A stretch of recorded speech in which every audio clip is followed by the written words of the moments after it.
guys, welcome back to my channel. Whew, y'all. This is one I've been wanting to get to. Obviously, we've been talking about this one for a while. It came out last night. I meant to watch it last night, ended up passing out. You guys let me know if you see me. YouTube has been crashing lately, so let me know if you guys can see me. I'm showing myself on one end, but on the other end, I'm showing that it's crashed. I finally got to watch it just now. Actually, I was watching it and writing all my notes down, but I didn't get like the last few minutes of it. So this is what we're gonna do. I'm gonna go over it. I cannot screen share. Well, actually I can, but it doesn't show the picture, right? So I'll show you guys what I see.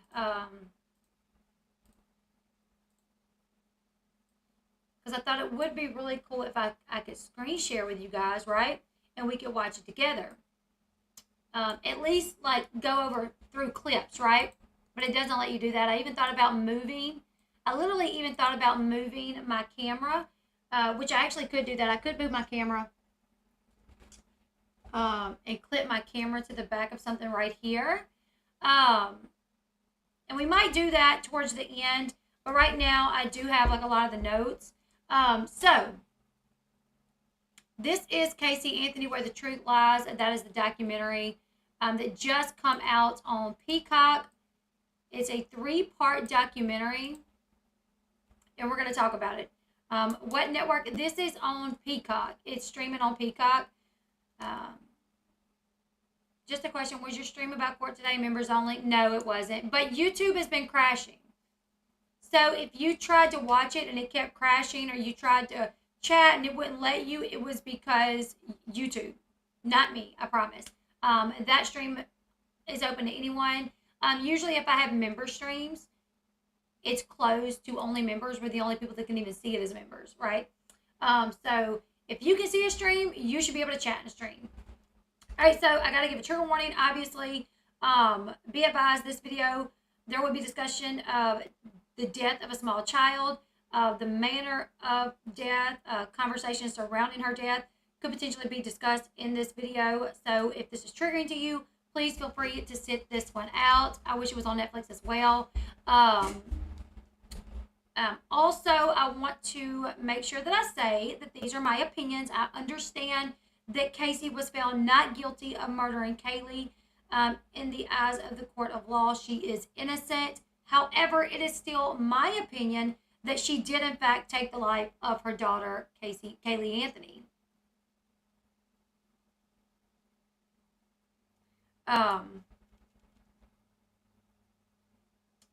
In this video, any statements regarding her role regarding like the role that she played in the death of her daughter, this is based off my own opinion. They're not based off facts. So please do your own research to form your own opinion. Because obviously I don't want to get myself in any trouble by sitting here saying she murdered her daughter, when she was found not guilty. So technically that could be considered like slander or something like that. So I want to be sure that I do say I acknowledge that in the eyes of the court of law, she was found not guilty. I still hold the opinion that she is responsible for her daughter's death. I personally don't think she intentionally killed her daughter. I've always thought that it was an accident. My theory of how Kaylee died. Hey, Tammy.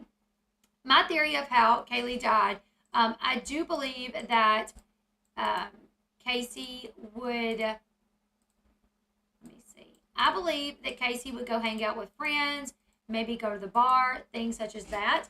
And I believe that she would maybe give Kaylee crushed up Xanax in her bottle, something along those lines, and it would make her sleep. It would pass her out. This is just one of my theories of what potentially happened. Crushed up Xanax to make her go to sleep, and then she would go do whatever, right? I think in this case, maybe she got her a little, there was a little too much, and she died, and she freaked out.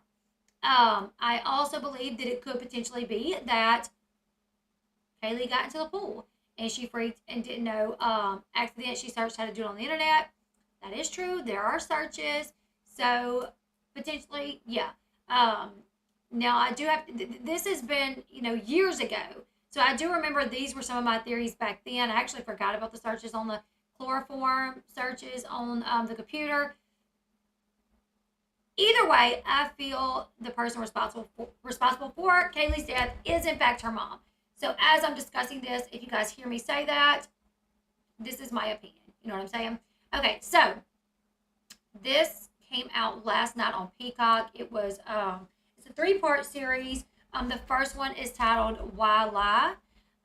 So it starts off with the production crew. They have rented an Airbnb in an undisclosed location in Florida. The production crew, as well as Casey, will be staying in the Airbnb throughout the duration of them filming this, right? Casey has agreed to an on-camera interview for the first time since being acquitted of murdering Kaylee, her daughter, back in 2011. So in the beginning, Casey arrives at the Airbnb. She has, her things in her hand, clothes, pictures. She walks into the house. She peeks into the room that will be her room, and she makes the comment, "I can work with that." So she walks in. She sits her things down on the bed. She starts unpacking her belongings, pulling out pillows, putting them on the bed, and then she starts pulling out pictures. These pictures are of there's one big picture of her and Kaylee, and she made the comment that picture has been with her since the very beginning, and that it was in her mom's house when she still lived there, and then once she was acquitted and she moved, she got the picture, and it just went with her everywhere. I swear if I remember correctly, wasn't she saying the baby was with Zanny the nanny? Yes. That's what they called the nanny, Zanny the nanny. So she's pulling out these pictures. She has the big picture that she puts on the wall. She says, "This one has went with me everywhere. It was at my mom's house, and it goes everywhere with me." Also, she pulls out another picture of Kaylee, where Kaylee is wearing like a crazy hat, like some pink boots, multiple tutus. And she was like, "This is one of my favorite pictures of Kaylee because I let her dress herself that day, and she was just running around everywhere, just having the time of her life. And I stopped her for a moment to capture this picture." That clip was really weird to me because she was like, "And this is the look that she gave me. This look, this." And the look wasn't any weird look. Like, Kaylee was just like, she was like, "This is the look that she gave me." Like, "Really, Mom? Another picture?" So I took a picture, and then I was like, "Okay." And she ran off and continued running around playing. Let me see. She also pulls out a framed picture of some artwork that her and Kaylee did. Obviously, it's just different colors. No actual, drawing of anything, but just... Wasn't it a weird clip? Because I was like, I didn't see any weird face that Kaylee was making, but okay. But the framed photo was a white piece of paper where, someone had just colored on it. She said that photo, that her and Kaylee had colored that photo together. Now, what she said here struck me odd. She calls these pictures some of the most precious things that she has because it's some of the only things that she has left of Kaylee. She mentions that those photos the photo of her and Kaylee coloring together are the photo that they did color together. She said this was at a time before any trauma, during the happy times, innocent times. There was no darkness. So I'm going to try to play that. Let me see if I can find that clip. And you guys will just be able to hear it. You won't be able to see it. But I have something to say to that. So,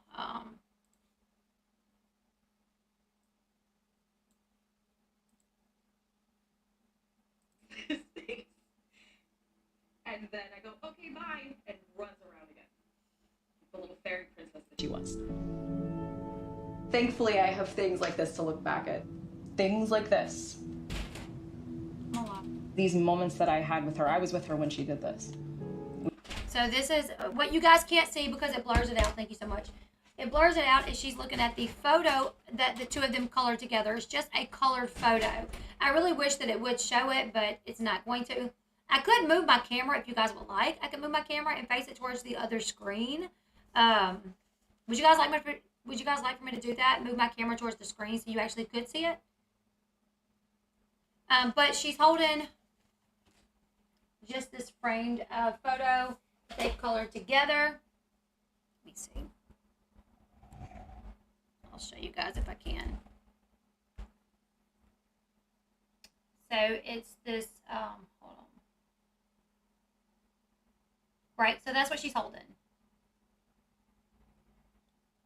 We broke probably every single one of these crayons. Those moments were happy, innocent. There was no trauma. There was no darkness in those moments. And too much of her memory is surrounded by that now. Okay, so let me put me back over here real quick. I could probably do that. I might hang it like that for the full time, but I think if I keep my face on there and only do it here and there, we might be okay. But one thing that she said here that caught my attention, there was no darkness, no trauma. And I'm like, but I thought your father raped you. And you're still living in the house with him. And now you have your daughter there, right? So if I still lived in the house where I was abused by my loved one, you know, every moment would be a moment of trauma, right? Wouldn't every moment be a moment of trauma? If you're in the house, even if you have your baby there and you're trying to protect your baby, I don't know if I could look back at that and ever say, after being molested by my dad and my brother, you know, well, molested by my dad for how many years did she say? 4 years? 4 years? And then she said her brother did it as well. Yeah, I don't know if I believe it. So that caught me right from jump. This is within the first 3 minutes into it. She's talking about this photo that they colored and how she loves it so much because that was before any trauma, any darkness. And I'm like, that would make sense if your father never molested you, if your brother never sexually abused you, and before anything bad happened to Kaylee, right? Because I imagine, in my opinion, as far as the truth is concerned, for me, is it didn't start until the day she allegedly killed Kaylee, either on purpose or on accident. Everything before that seemed decently. You know, it was like fine. There was no trauma. There was no, you know what I'm saying? There was no trauma. But if you have been molested by your dad, there would be trauma attached to that house. So really weird, really strange for her to say that. Immediately caught me off guard. Now we're going to skip to 5.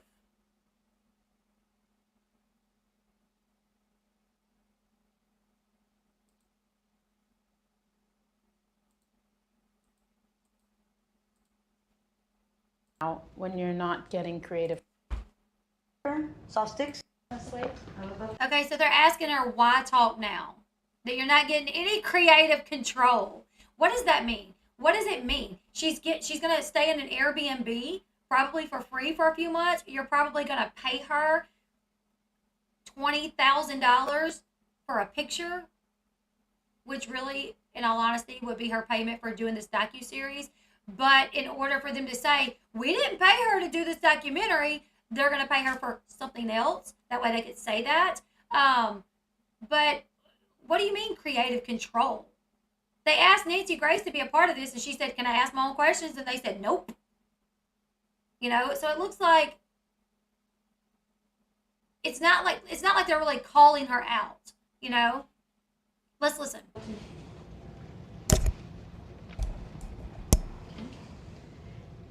Casey interview. A, B, C marker. Soft sticks.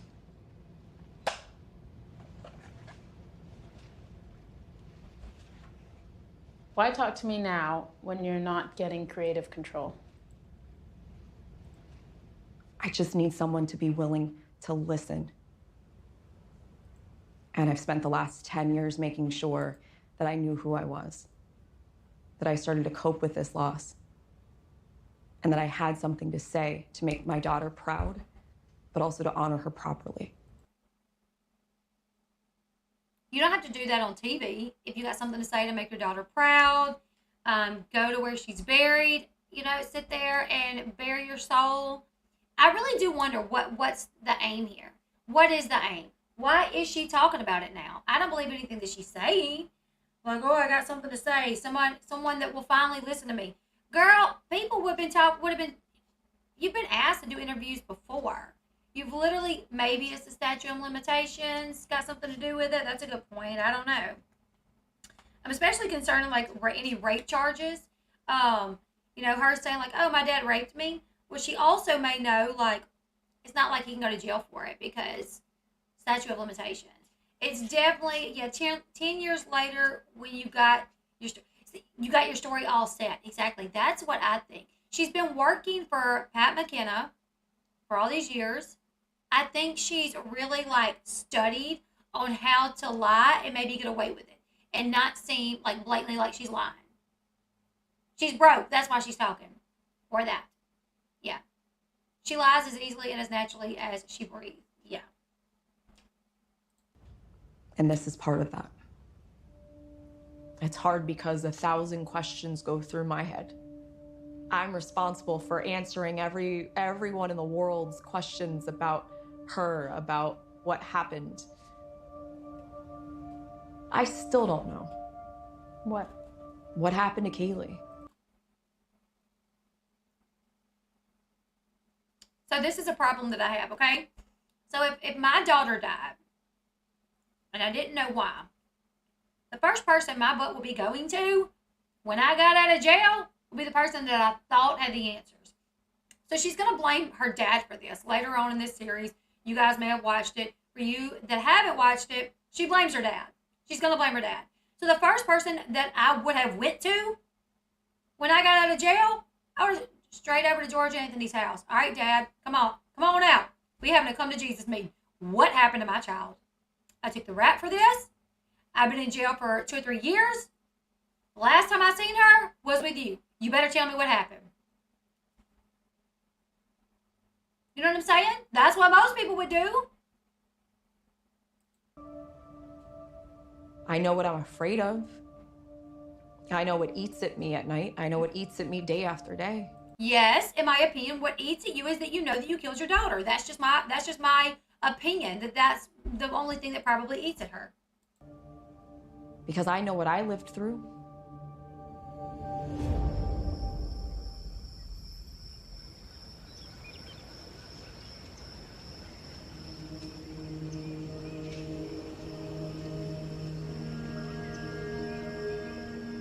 All right, where are we going? That way. Only one way. All right, let's do it. Okay. In this scene, the interviewer and Casey Anthony, they are walking on this secluded trail. And basically what she says here, that she likes to go on hikes, but she likes to go on hikes to like secluded areas. She says that she suffers from social anxiety, that she isn't comfortable around a lot of people anymore. But did she just get in some trouble in a bar? Didn't she just call the cops? She was in a bar and she had been talking to this guy and his ex came and there was like this altercation and she called the cops. Wasn't she just in a bar? I know I heard something about that, right? So she says, though, I come out here, I go hiking here. It's very secluded. I never see anyone here. But I like to come out here and just kind of relax, take pictures. And as she's taking pictures, the interviewer asked her, what is your tattoo of? You guys covered the case. She got a tattoo way back when that said Bella Vita. She has it covered up. Whole thing is covered up. And she says that that tattoo, the cover-up of Bella Vita, symbolizes growth and rebirth.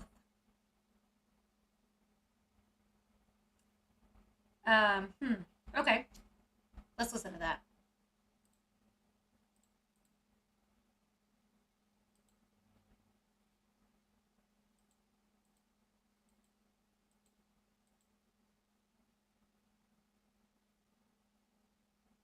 Actually, we're not going to listen to that. That's kind of boring. She just says that tattoo, the tattoo that she put over Bella Vita symbolizes growth and rebirth.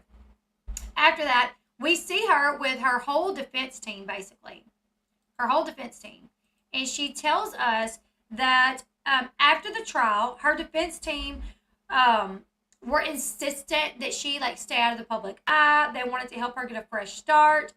She said she had no help from her biological family. The defense team gave her a little bit of money to help her get on her feet. She calls them her surrogate family. After the trial, I didn't receive Tattoo. this. It's peonies and half a mandala. It symbolizes growth, rebirth. I have fought so hard for a normal life.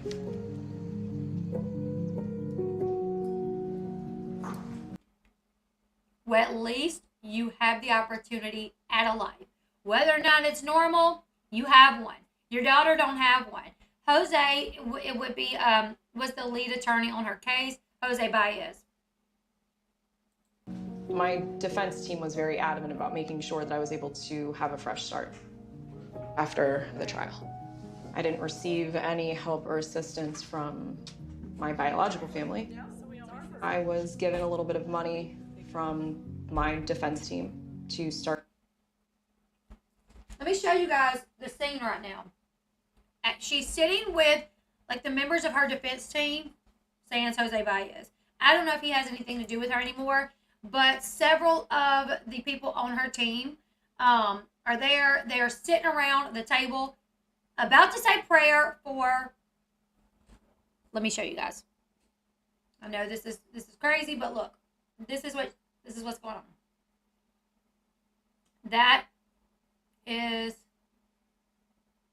McKenna right here, which is who she lived with for a while. I know he was Cheney Mason right here, Cheney Mason, and that was one of the females on the case too, like an she was like, I don't remember what she did. And she, investigative something, I don't really remember, but let's see. Start to get on my feet. There's not just my legal team, but my surrogate family here.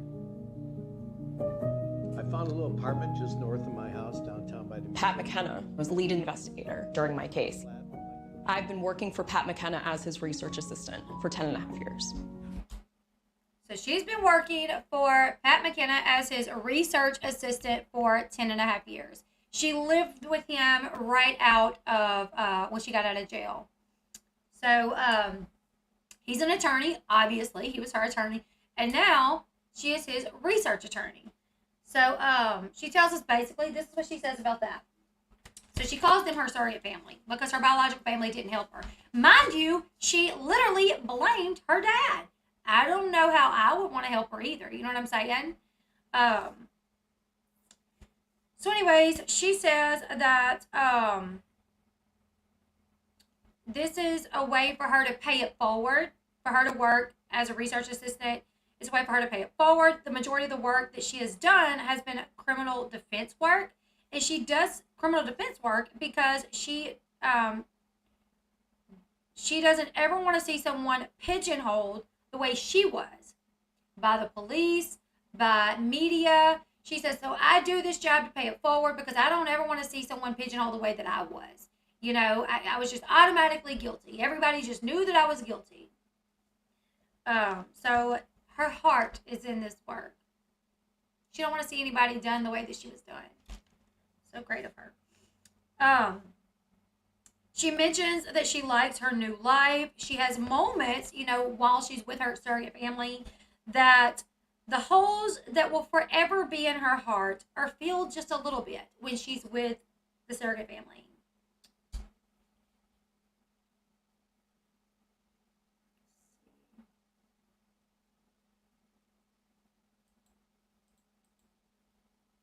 She then goes to her room and she inserts disc into her computer, which show the photos of her and Kaylee when she had Kaylee at the hospital for the first time. And let's listen to what she says about that.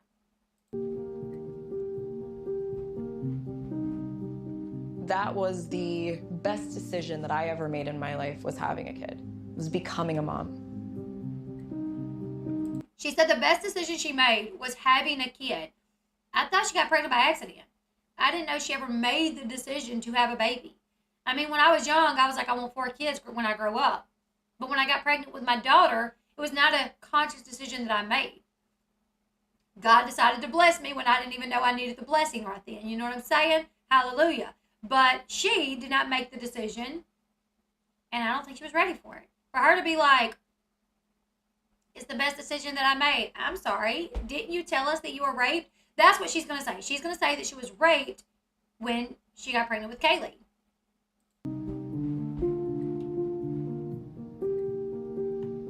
She was perfect. She was. She was perfect.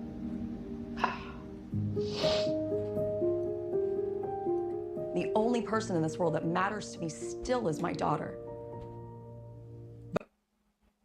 So she says, and forgive me because I'm eating, but I've been out here all day, you guys, so I'm starving. She says the only person that matters to her still is just her daughter. That's it. The only person that matters to me today is my daughter. If I was Pat McKenna and that surrogate family that she talked about, I'd be like, what? What? And two, a lot of times, no matter like how bad things might be with your family, you might dislike them, but you still love them. The fact that she can't even say, you know what, like me and my family, we don't get along. It is all that it is, and I don't talk to them, but I love them. I love my mom, you know. I love my mom. She's like, the only person that matters to me is Kaylee. Still, that's it. That's it. Nobody else. To me, that shows me there that, I don't know, it's like, I would think that would show some signs of like that she's psychotic. You know what I'm saying? That she's like psychotic. I don't know. But I'm still defending the fact that I didn't hurt her. I live it every. She's going to disassociate from the word anything. She's going to disassociate herself from the word killed, murdered, like. And I've caught this by watching like body language experts. When someone did something, but they're trying to act like they didn't do it, they will not come right out to say what it was. Like they won't say, I didn't kill that person. They'll say, that person's not the reason. Like, I'm not the reason that person's not here. They won't say, like, they can't put the words together because, like, they know they're guilty. So they, like, disassociate themselves from the word altogether, right? So listen to what she says. She's going to she cannot say in the same sentence, like her name, Kaylee's name, dead, killed, murdered. Listen. I'm going to back it up just a little bit, but listen. In this world that matters to me still is my daughter. But I'm still defending the fact that I didn't hurt her. Kill her. I live it every single day. And no one can ever tell me I should just get over the fact that my daughter isn't here and I've been blamed for her being gone. Nobody should should tell me that nobody should tell me I have to get over the fact that she's not here. What she should have said is nobody should tell me I have to get over the fact that my daughter's dead. And that, you know, she just disassociates. She cannot say those words in the sentence, right? Every single day. And no one can ever tell me I should just get over the fact that my daughter isn't here and that my daughter's dead. She should have said, no, but that my daughter's dead. Listen to the next part. I've been blamed for her being gone. And I've been blamed for her murder, is what she should have said. So that was 3 comments, 3 statements that was made where she could not say those words. You know, that I killed her, that she's been murdered, that she's not here, that I'm the reason that she's not here. You know what I'm saying? Like, I've watched those body language experts, and they will tell you that people will distance themselves from those words if they're guilty, right?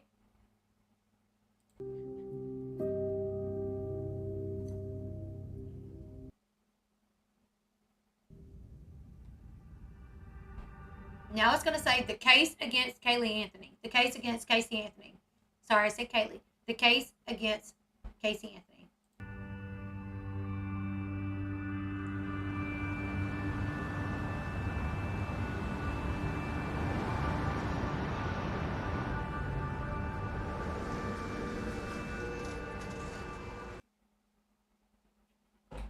All right, we're now at the Orange County Sheriff's Office, right?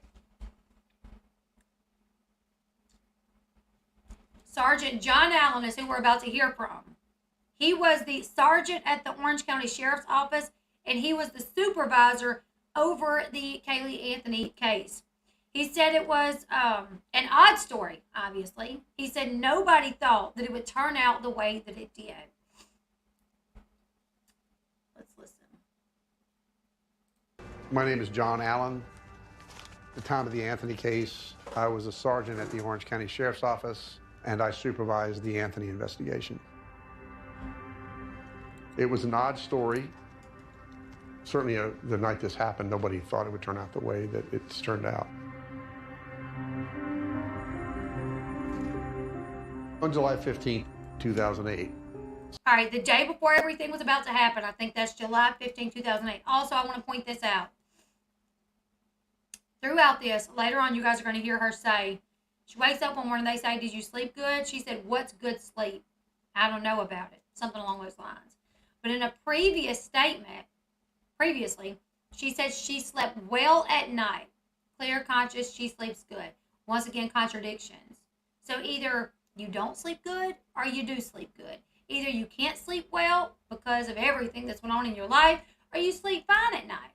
Because she's told both stories. I have to stop and commentate something or another throughout this so I don't get in trouble for like copyright. Why did George try to unalive himself? I mean, well, picture it. If your granddaughter came up missing, if your daughter didn't report it, then your daughter gets arrested for being, suspicious, and then your granddaughter's dead. I mean, I'm out with, you know what I'm saying? Like, could you imagine going through that? I think George tried to unalive himself because of everything that was going on within his family. I mean, literally, his granddaughter had been missing for 31 days, and his daughter did not report it. And now they have a media circus around his house. There was literally protesters. There were neighbors outside their house demanding that she go to jail. So I think that could have had something to do with it. Him knowing, because I think they both knew. I think they both knew she did something. She knows more than what she's telling us. I think the harsh reality of maybe her being the one that hurt Caylee was something that could have been the reason for why he did it. Yeah, and so in a previous statement, she did say she sleeps well at night. She's like, I don't care what people think about me. I sleep well at night. But now in this video, she's going to say, what's good sleep? I don't know about it. But my thing is, I remember when she made that statement about I sleep well at night, I commented on it. And I said, how can you? How can you sleep well at night? Your daughter is dead. If my daughter was dead, I would never sleep another good night for the rest of my life. And, my sister, you guys know my sister Flossie. Her son passed away. He was 2.5. And it's the same thing with my sister. My sister's like, I don't have a good night's rest. I have a hard time going to sleep. When I wake up, it's always that realization again that he's not here. Like, she hasn't had a day 100% happy or went to bed A-okay and been able to sleep fine since her son passed. So her making the statement that I sleep well at night, that one threw me off. And now her saying, I don't know good sleep. Well, it throws me off in terms of what she said before because it's a contradiction. But it would make more sense. Like, if her story was correct, if her story was the truth, then I could understand her saying that. Okay, so July 15, 2008, that's where we're about to start. It's going to be with the phone call, with the very first phone call that Cindy Anthony put into 911. Cindy Anthony, Caylee's grandmother, called 911. 911, what's your emergency? I called a little bit ago. The deputy sheriff said I found out my granddaughter has been taken. She has been missing for a month. Her mother finally admitted that she's been missing. Okay, what is here now? Okay, what is the address that you're calling from? We're talking about a 3-year-old little girl. what we One thing that I can say I know with certain, Cindy Anthony was devastated. Cindy Anthony was devastated. I don't know about George. You know, I'm watching this, and I can't say there's some things with George where I'm like, what? But I can also tell you, I've seen people talk about me and cover things about my life that if I didn't know any better, I would believe them because they say things in a way and they present something that could look kind of like a fact, but it ain't exactly a fact. So when someone's wanting to portray someone a certain way, you know, sometimes it can be easy to push that narrative. But George Anthony, you know, I can't say I'm 100% that he's completely innocent in all this. I don't know.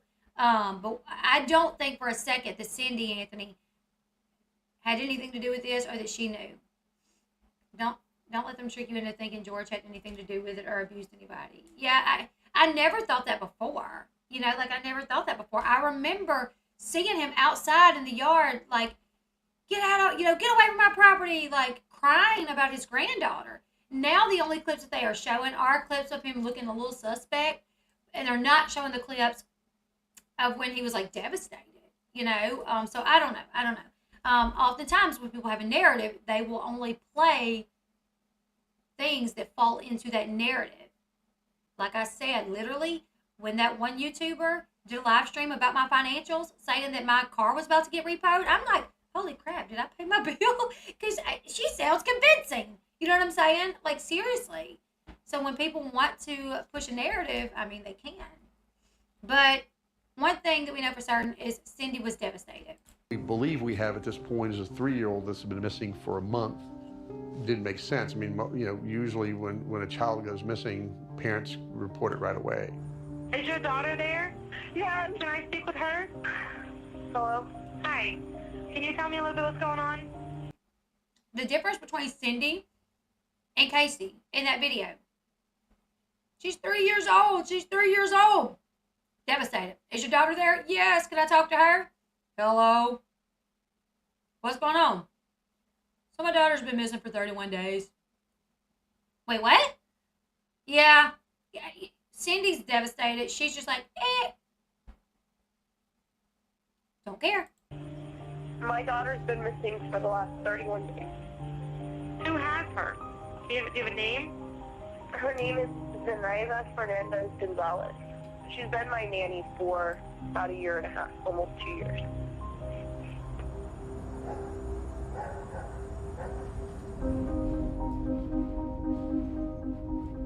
So here we are at Hope Springs Drive, the Anthony home. My name's Eric Edwards. One of the homicide investigators came to my desk and said, "Are you aware of what John Allen and Yuri have going?" That night, Yuri Melich was the on-call missing persons investigator. He spent a great deal of time with Casey trying to collect information that may lead to the location of Kaylee.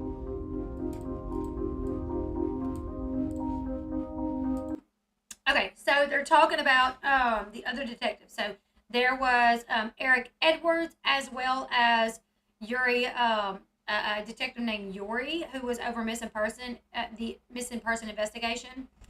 Yuri did not participate in the documentary. They reached out to him. He did not respond to the request for interview. But he is featured a lot in this documentary. We are going to see...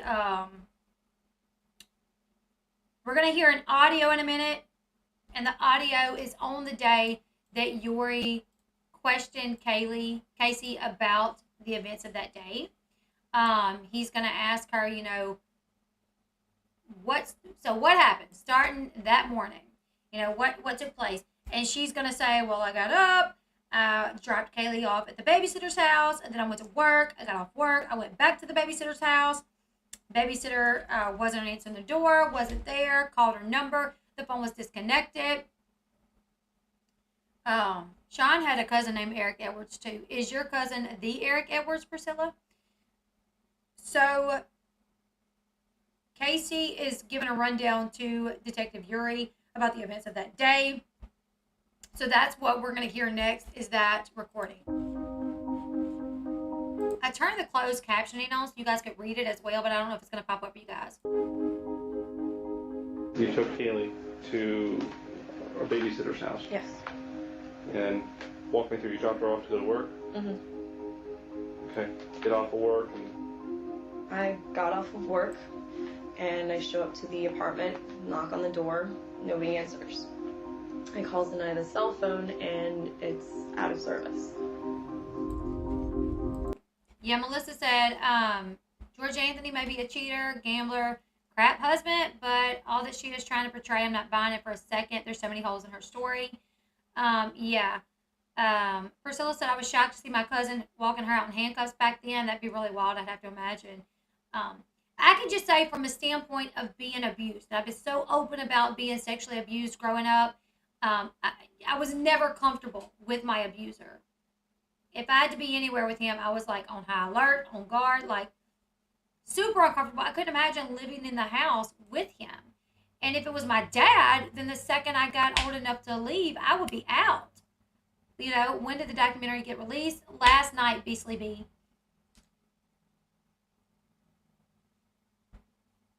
When you hear Casey's side, it all makes sense.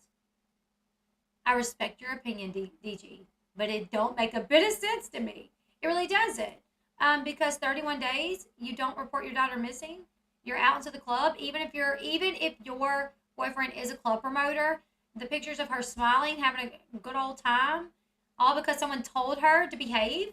I'm sorry, but if something happens to my child and somebody says, don't say nothing, behave, I don't think so. I don't care if it's my mama, daddy. I'm sorry, Jesus, if you tell me. I got to say something. You know what I'm saying? Like, it just doesn't make sense.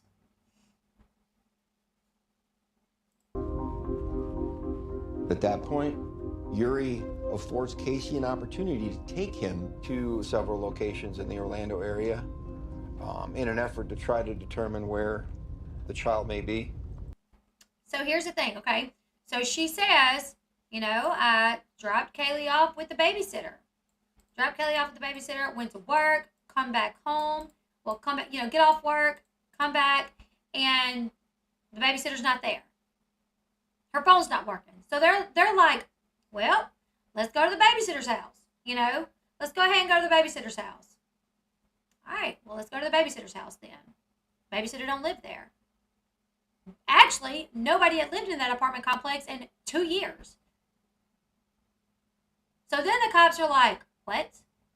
Nobody's even lived in this apartment complex for 2 years. So then there was one detective already at Universal Studios because she had told him that she worked at Universal Studios. So one of the detectives already went over there to verify her employment. She don't work there. So he called Detective Yuri and says, yeah, we're over at Universal Studios. She don't work here. So Detective Eric Edwards says, all right, Casey, well, let's go to your job. Will you take us to your job? Yeah, sure. Okay. Let's go to my job. They thought that she would be like, yeah, no, I really don't work there. Sorry. But no, she doesn't say that. Instead, she says, okay, yeah, sure, let's go to my job. So, she takes them over to Universal Studios, walks them in through the HR department, and they literally say, as they're walking in, she's smiling and waving at people. Hi, hello, hi, how you doing? Miss Green? I'm just kidding. And they said people were waving back, but confused. Like, who is that? Why is this weird woman in our building? You know what I'm saying? So they knew then, too, like, she's literally just, could you imagine being those detectives? Could you imagine getting this 911 call? You go to the house. Where'd you drop your daughter off at? Babysitter. Been my babysitter for almost 2 years. Let's go to the babysitter's house. See if we can find her there. Nobody's there. Not only is nobody there, but nobody's lived in that apartment for many, many months. So then it's like, how are you been dropping your kid off when nobody's even lived in this apartment for so long? Take us to your job. All the while, you already know she doesn't work there. Okay, yeah, sure. In their mind, they're thinking, holy crap. She is one of those, I'm going to lie until, like, I'm taking it to the grave with me. You know what I'm saying? Shaggy. But you called me on the counter, it wasn't me. You know what I'm saying? So she walks them in through HR, waving at people like she works there. They're like, who's this woman? She turns a corner down the hall, it's a dead end. She turns around, well, yeah, I really don't work here. Literally, turns him down a hall that's a dead end. When she finally turns around to say, I don't work here. You don't say. They arrest her. Let's listen.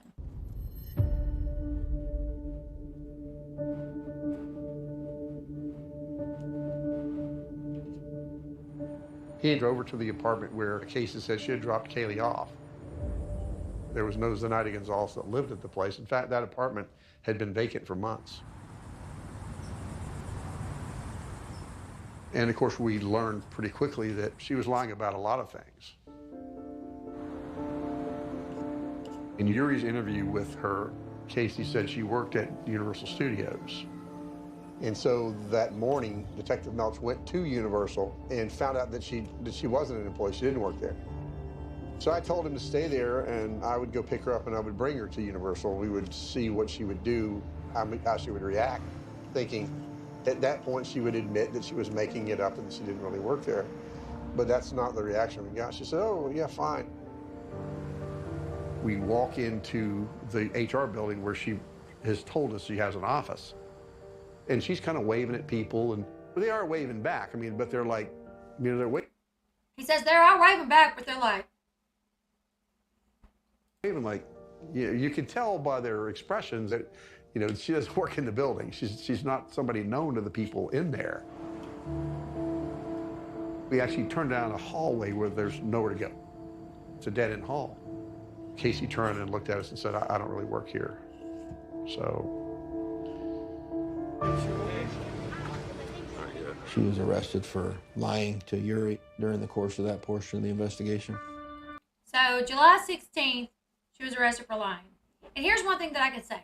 Throughout this, I did hear her say, you know, my mom and dad had a lot of problems, but we were to lie about it. We couldn't tell anybody. That's not abnormal, you know, I mean, if me and Sean have a disagreement, we don't want our kids getting on the bus and telling the bus driver, my mom and daddy had a disagreement today. You know, telling your kids that you don't talk about certain things outside of the house that happens within your family, that doesn't make you like, oh, we couldn't speak the truth in our house. You know, she says my dad wanted to act like he had a job, but really my mom was the breadwinner. I mean, that doesn't make him like, to me, it just, that's, you know, a pride issue probably. That here he has this family and he's not the one bringing in the income. Like, there was nothing that I heard her say about why they had to lie and hide that I felt validated her in the way that she spoke about her parents. You know what I'm saying? What was the one thing? Oh, her getting pregnant. I wasn't supposed to tell anyone. Well, you know, they were probably a little embarrassed. You know, their daughter gets pregnant. Don't know who the baby daddy is. So they're probably like, yeah, just don't say anything. I mean, when I got pregnant at 17, I told my family, but I didn't want to tell anybody else right then. You know, I was 17. You know, I mean, you protect your family's reputation, exactly.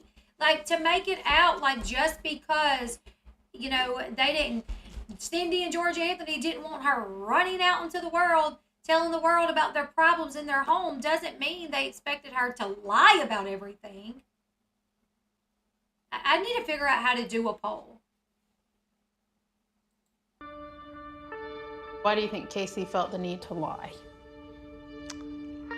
Why do I think she felt the need to lie? I mean, I think she killed her daughter.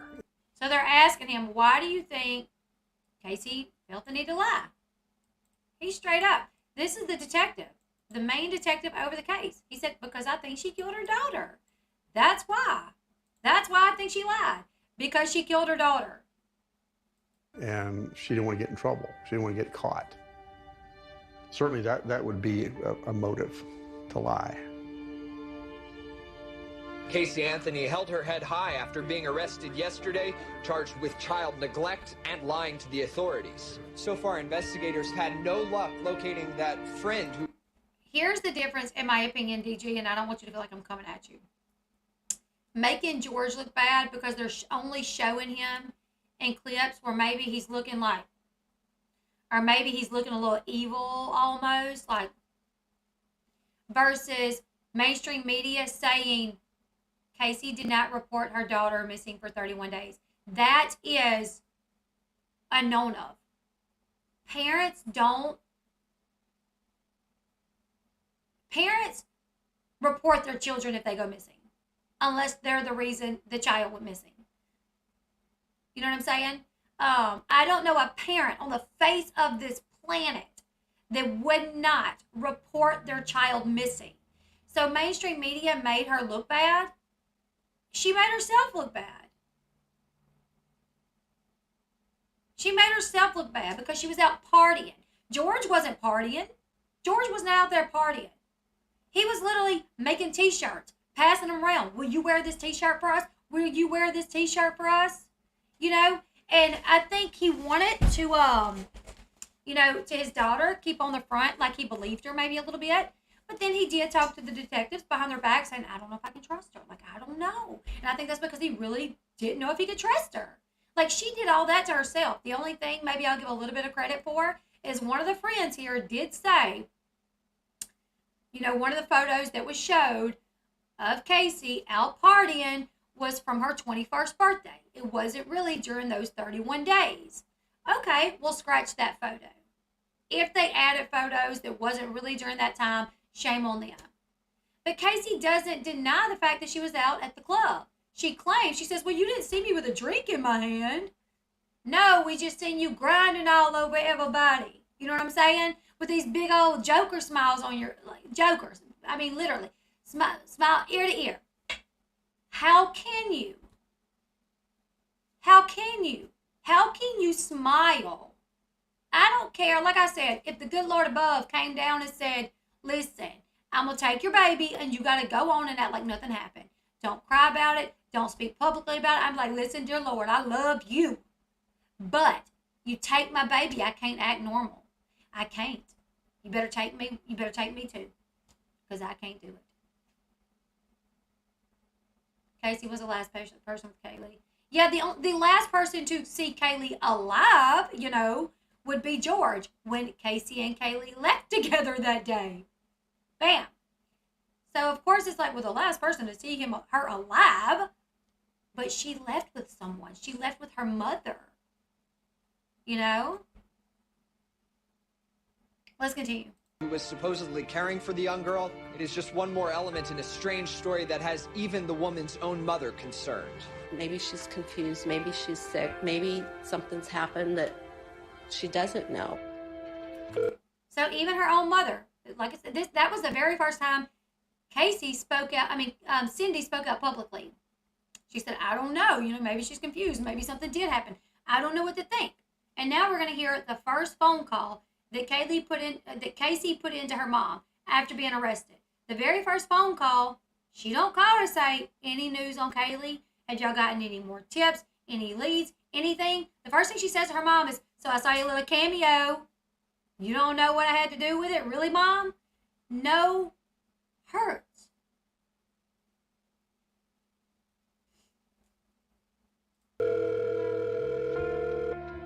Hello? Hello, this is a free call from Casey.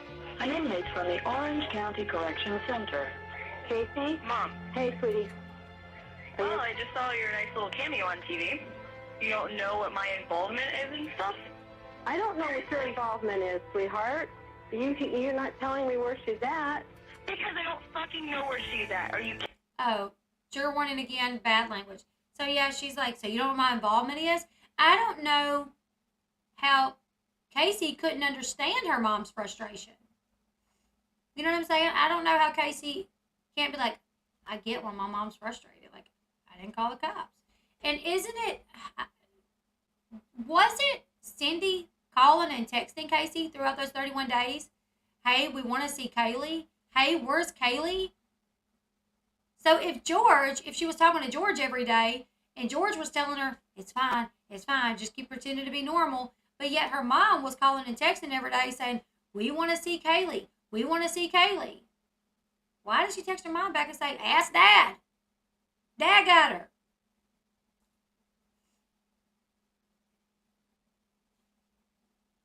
Kidding me.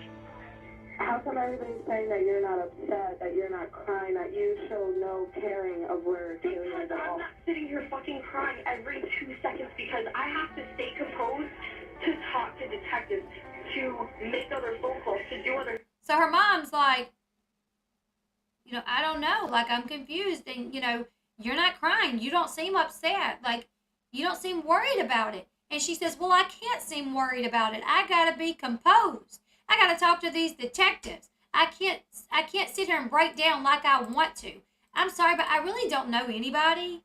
Like, I really don't know anybody that can maintain their composure that much when it comes to the death of a loved one. You know what I'm saying? Like, my granny passed away just the other day, and I tried my darndest to not break down. My darndest. I even held my cousin's little baby, thinking the little baby would keep me occupied. And he did for a little bit. But then when it was time to walk out of that church, and I got to rub my granny's head one last time, I broke down. I broke down.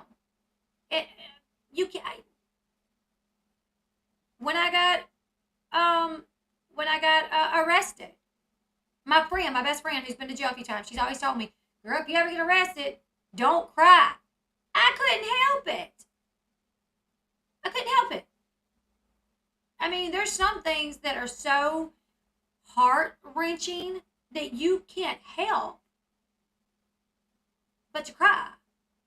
So her being like, well, I have to maintain my composure to talk to these detectives. I'm sorry, Casey, but don't you understand, by not crying, by not showing any emotion, it's making you look more guilty to the detectives. The detectives are expecting you to be upset. Your daughter's missing.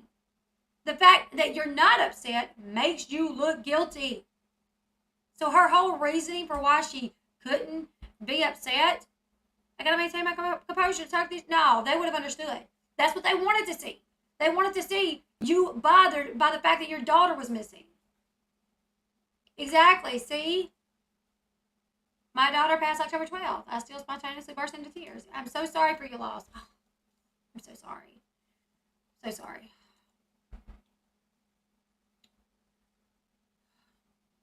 I can't sit here and be crying every 2 seconds like I want to. I can't.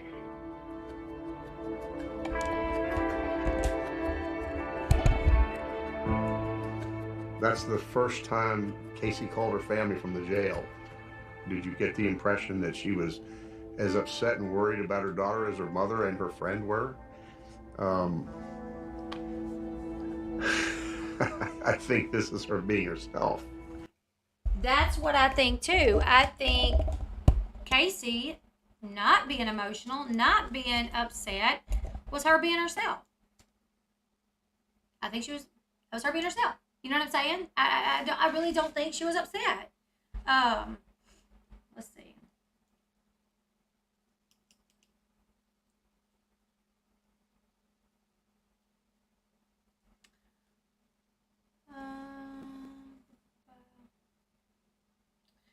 After that, we're introduced to a local investigative reporter named Tony. He recalls hearing the story for the first time. He says he wanted to find out more about the family.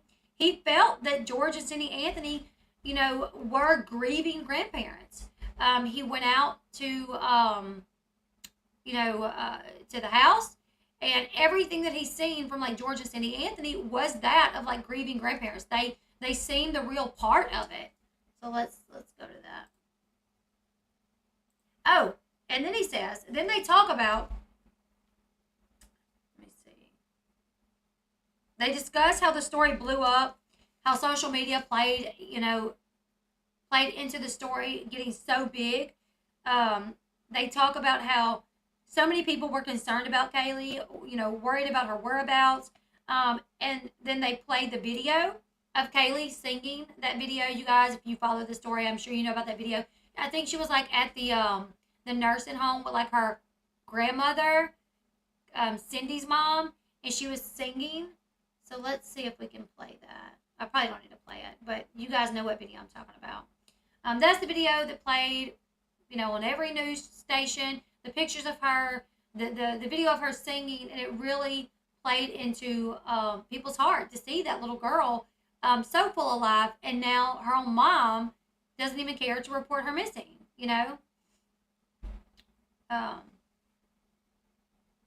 Yeah, let's not get, I don't mind people having different opinions. So if y'all don't agree with somebody's opinion, that's fine. Let's try not to, let it upset you. This is an emotional case. It really is, because this is a 3-year-old girl, this is a 3-year-old girl here that we're talking about. A baby.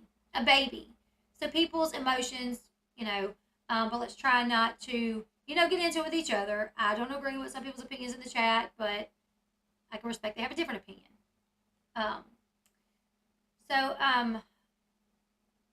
The investigative reporter, Tony, he discusses how they filed a public records request for Casey's phone records, and they found text messages between Casey and her ex-boyfriend, Ricardo Morales, where Casey complained basically about not having time to hang out with her friends, like just because, now she's a mom, so she don't get the time to hang out with the people that she wants to hang out with. There was another message from May of that year where she was talking to another guy, where she complains again, saying, I'm going crazy over here, but thank God, what did she say? But at least the kid is passed out. That's what she says. Let's see if we can listen to that.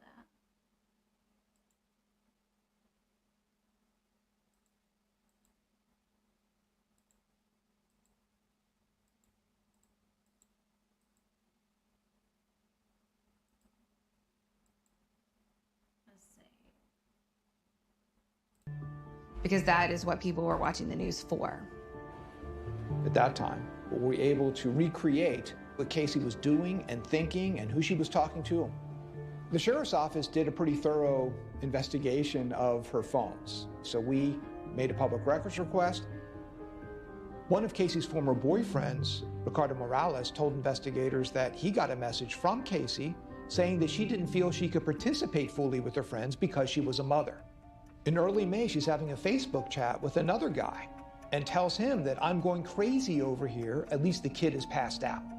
24 tonight, police named the mom, Casey Anthony, a person of interest. Where is 2-year-old? So they got those messages, recovered from her phone. Where, and here's the thing. I don't want to be nitpicking. I saw somebody on Twitter earlier complaining about their kids. You know what I'm saying? I got pregnant at 17, had my baby at 18, and there were definitely times where I was like, dang, sometimes I want to be a kid again. So, that's what it is. I'm going crazy over here, but at least the kid is passed out. The only reason that comment bothers me a little bit is because she says, at least the kid. Almost like, it's not her kid. Like, if I get stressed out with my kids and I might text my husband, I might say, oh my goodness, the kids are like, they're being bad today. I'm getting stressed out. Our kids are really crazy. But she's like, at least the kid is passed out. I don't know. Like, to me, it seems like she could have said, like, I'm going crazy over here, but thankfully Kaylee's passed out. Thankfully Kaylee's asleep. What are you going crazy over if she's asleep?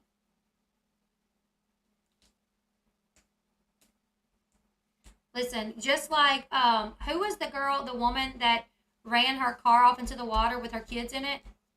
She was having an affair. What's that woman's name? Everybody said she was a great mother. Everybody. I mean, there's plenty of cases where people kill someone and they're like, she was a great person. She was a great mom. Who is the woman?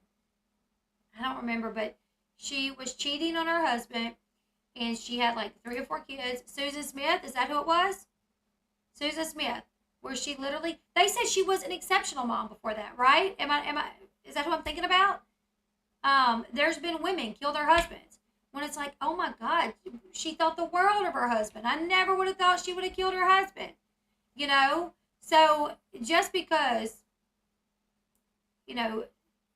they nitpick through some of the friends to say she was a great, One of the friends also said, Casey never told me the truth. Growing up, Casey never told the truth. She was always lying. You know, I mean, you know, so, I don't know. Same, I'm also, oldest is 17. Now he'll be 20 this July. Best thing ever happened to me. Couldn't imagine my life without him. I get sad at times because he's away at college. Yeah. No, it was Cindy's father, her grandfather's. Okay, I knew it was someone that was at the nursing home that video. They played that video of Kaylee there singing. Old Kelly.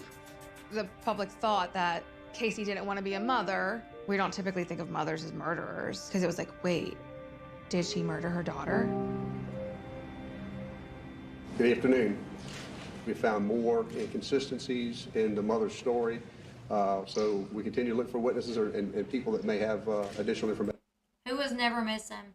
She got money from her defense attorney because she was paid for her services to pay her legal bills.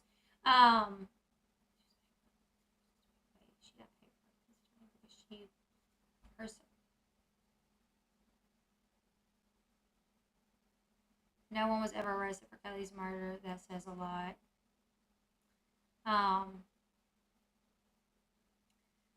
She got paid. She got money from her defense attorney because she was paid for her services to pay her legal bills. So from what she said in this documentary, she said when she got out, her defense team wanted to basically help her out. They were very adamant that she like not go back home, that they, you know, that she protect herself. Thank you, Katie. And she says, I did not get any help from my biological parents, but my defense team did help me get up on my feet.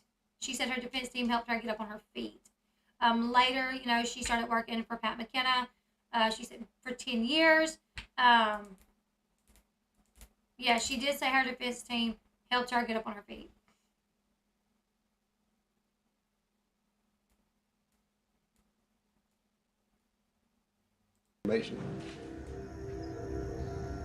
We went back and we listened to the 911 tapes and we hear Cindy's frantic voice. There's something wrong. I found my daughter's car today, and it smells like there's been a dead body in the damn car. Now, her mom's a nurse, right? So I would imagine her mom knows what the smell of a dead body would smell like.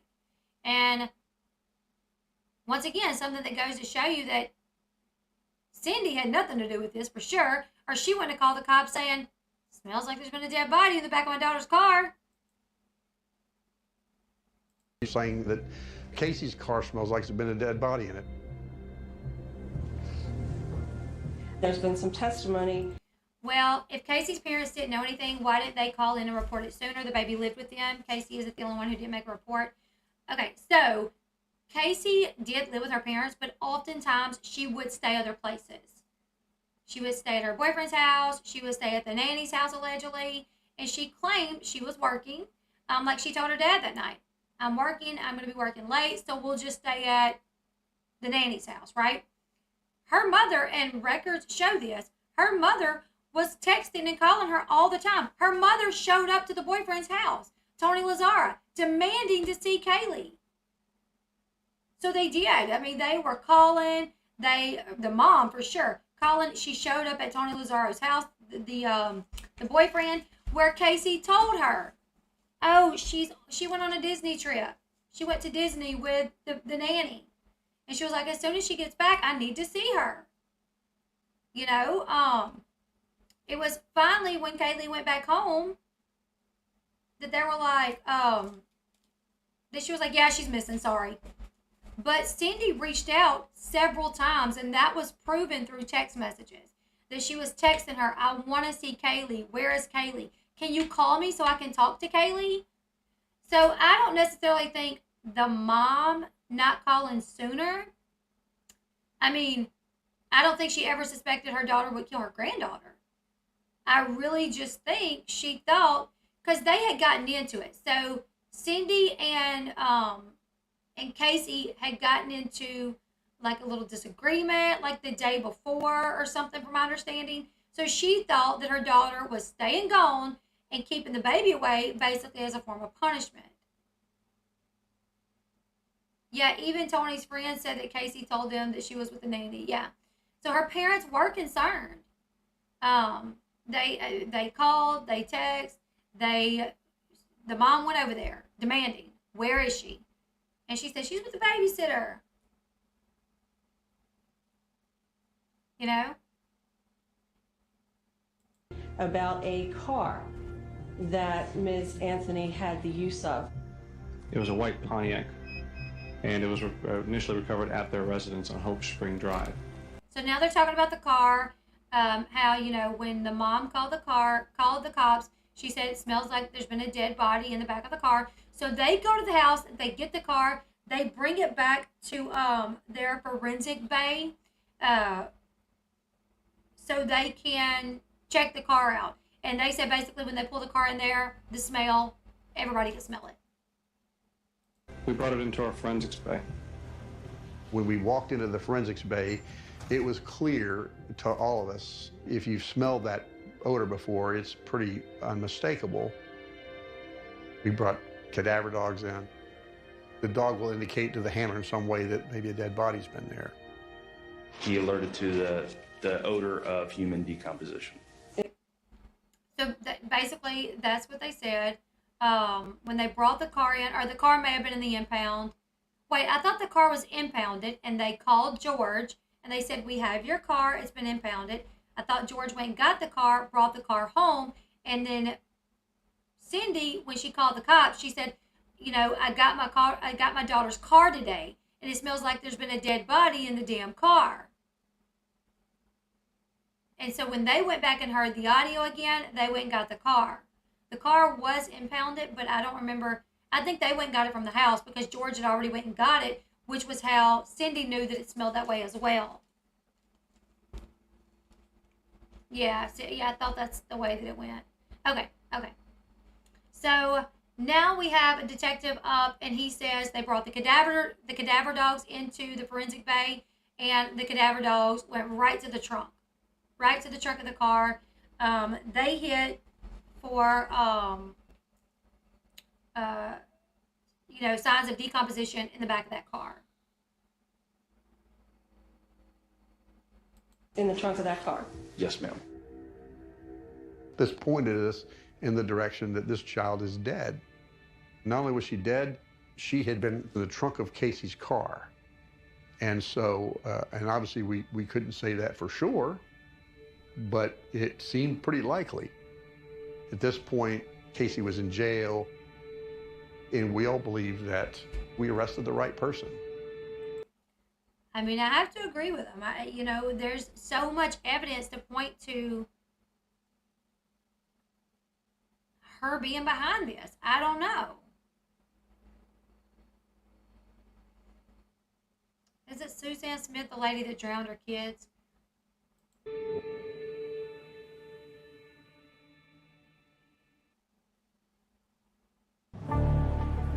That's a good theory, Helen. I think she chloroformed her daughter so she could go out, but she overdid it. As soon as they saw, she looked up. Oh, I thought you were saying, I think she chloroformed her daughter but overdid it, and when she realized she overdid it, maybe she went and looked it up on the computer. I don't know. I wonder what Casey lovers think of the evidence. Her dad said he was scared to open the trunk because he thought her body was in there because of the flies. Made the impound guy open it for him per the police report. Yeah, also cadaver dogs are trained for human decomposition smell that would not react to meat of animals. Yeah. It was Cindy who is... Yeah, Cindy claimed... Now, Cindy did claim that she was the one that searched for chloroform. However, at the date and time that those chloroform searches were made on the computer, Cindy was at work. So I don't know if they got the dates, the time wrong. I don't know. Or maybe Cindy was just saying that because they did have the death penalty on the table too, right? So maybe she was at least trying to like save her daughter from that. I don't know. But Cindy did say she made those searches. But prosecution was like, you were at work that day. She was like, well, if I looked them up, I wasn't at work. And they're like, your work records show that you were.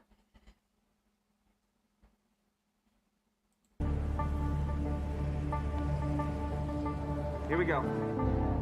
Casey Anthony walked out of a Florida jail Friday morning. The mother of missing toddler Kaylee Anthony was released on a $500,000 bond. So after her release, she went back home, and everyone was mad about it. I mean, the neighbors, they had protesters outside the house. Even her neighbors demanded that Casey go back to jail. After that, Eric Edwards talks about how he interviewed friends of Casey's.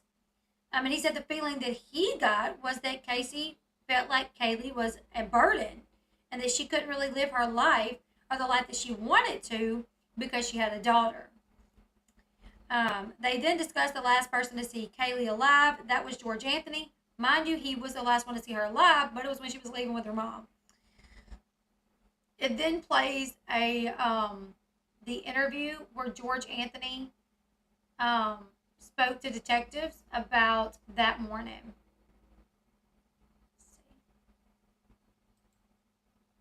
That's the last time that I saw my daughter and granddaughter together. And she says, Dad, I'm on my way to work. Kaylee's going to Zanny's house. I'll be working late, so we'll be staying over tonight. We'll see you guys tomorrow. And looking at her desktop calendars, Casey was much busier and much more socially active after the 16th. When we looked at the photo bucket account, you could see the lifestyle that she was living during that period of time, partying and hanging out. During the 31 days, Casey ended up stealing a checkbook from a friend. So, not only that, she stole a checkbook from her friend Amy. She goes and buys what appears to be groceries. I don't know. There's this one clip of her where she's checking out somewhere, but nothing that she bought was anything for a child or a baby, you know, which was obviously confusing to them. Like, if she's going to be using somebody else's money, like, what's it for? You know, she didn't buy anything for her child. This is during the 31 days that Kaylee is missing. She steals the checkbook of her friend. Amy Huizinga. You've already filed an Orlando police report in regards to theft of checks. Is that something you want to press charges for? Yes, sir. Casey was using funds that did not belong to her.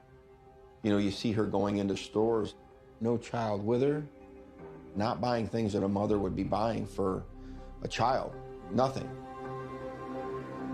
I have here that the 3rd of July is when she gets that tattoo, Bella Vita. So the 3rd of July, she gets the tattoo Bella Vita. She did a lot of shopping with someone else's checks. I don't think it was anything on purpose, but I do think it was accident. They covered it up. They did leave her alone, though. Very odd case. So she gets the tattoo Bella Vita, which means beautiful life. Okay, so if your daughter was missing, your dad allegedly is telling you it's fine, would you get that tattoo? Or if your daughter had interrupted your life and you really couldn't be the party animal you wanted to be when she was here, but you somehow got rid of her and nobody knows, it's been 3 weeks, it's been a week, it's been whatever, and you've been partying, you've been having a great old time. You've given, you know, a lot of the people that's asked questions, given them a story that they do believe, and you think you might just got away with this. You go get a tattoo that says perfect life. I mean, I don't know any other reason why you would get a tattoo that says perfect life. If you were living this nightmare, in reality, if you were really living this nightmare.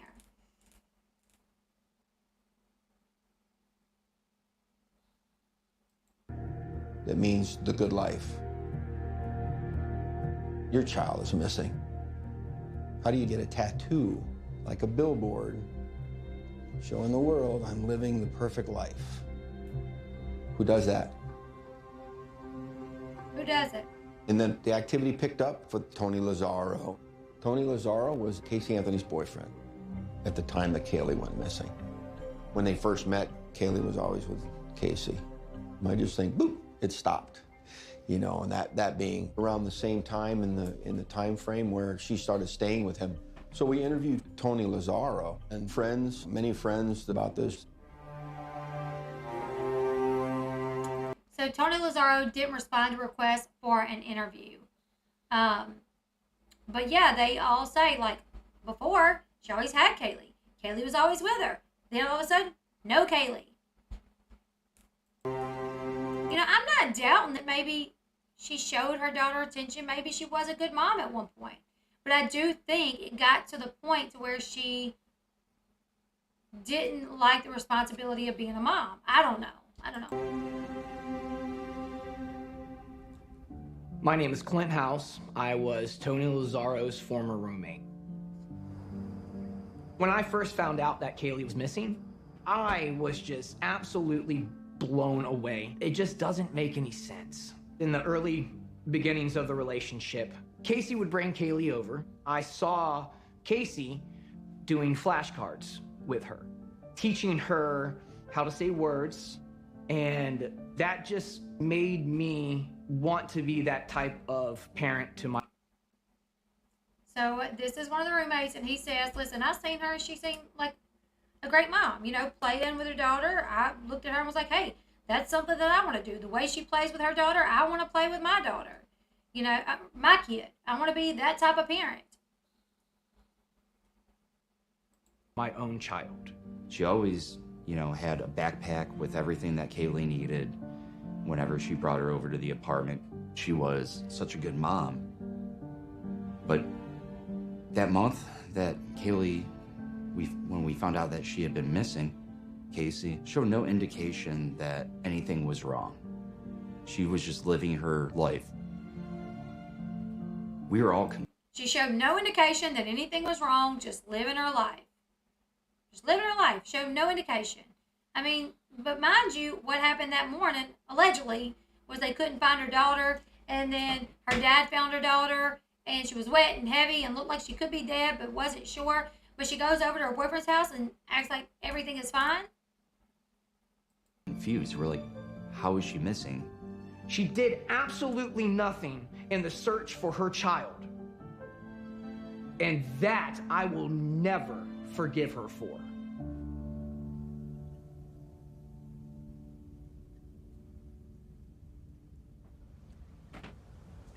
It was the right guilty verdict. My little channel isn't giving her any clout, I can promise you. I mean, I got 70,000 followers. Probably a few million people watched that last night. It's all over YouTube. She's already got the payment from it. I'm not giving her any clout. I can promise you. But I followed this story. This was in 2005. Was it in 2005? Wait, when was this? My daughter's born in 2005. Kaylee was born in 2005. So, like, my daughter and Kaylee was around the same age. I was highly invested in this. Anything that comes out with the story, I will cover it. If people don't, it's kind of wild to be like, you're giving her clout, but I'm going to watch.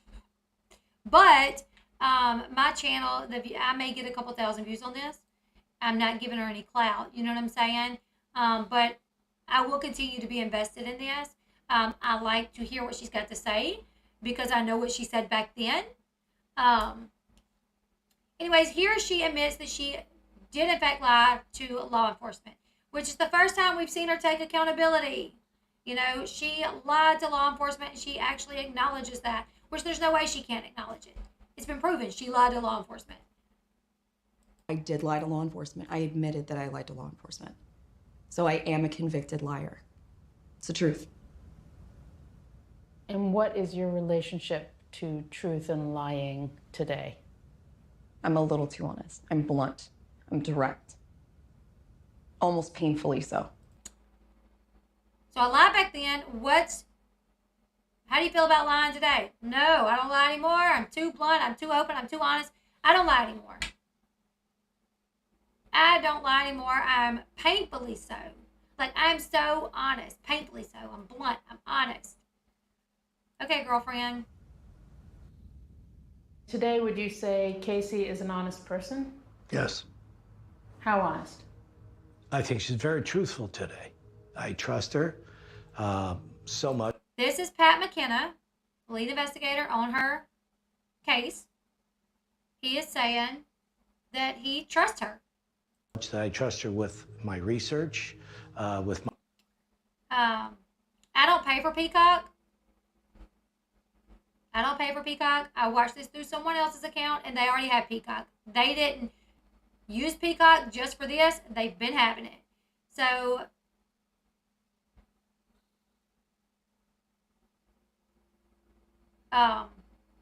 if you downloaded Peacock just strictly to watch that, then okay, you contributed some way, whatever. But a lot of people already have Peacock, you know, and they're watching it.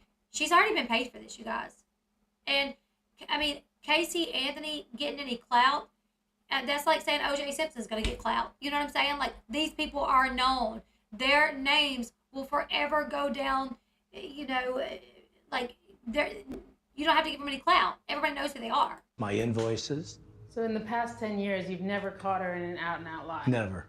Not in 10 years, or however long it's been. Yeah, I'm pretty good at catching lies. It's kind of my job. And she's very honest. So, Pat McKenna says she's very honest. In 10 years, I've never caught her lying. I trust her with everything. You know, she's a part of my business, my invoices. I trust her. At this point, I think she would know better than to screw this up, though. You know what I'm saying? Like, where does she go if she screws this up? Yeah, thank you, Crystal. I knew what you were saying. I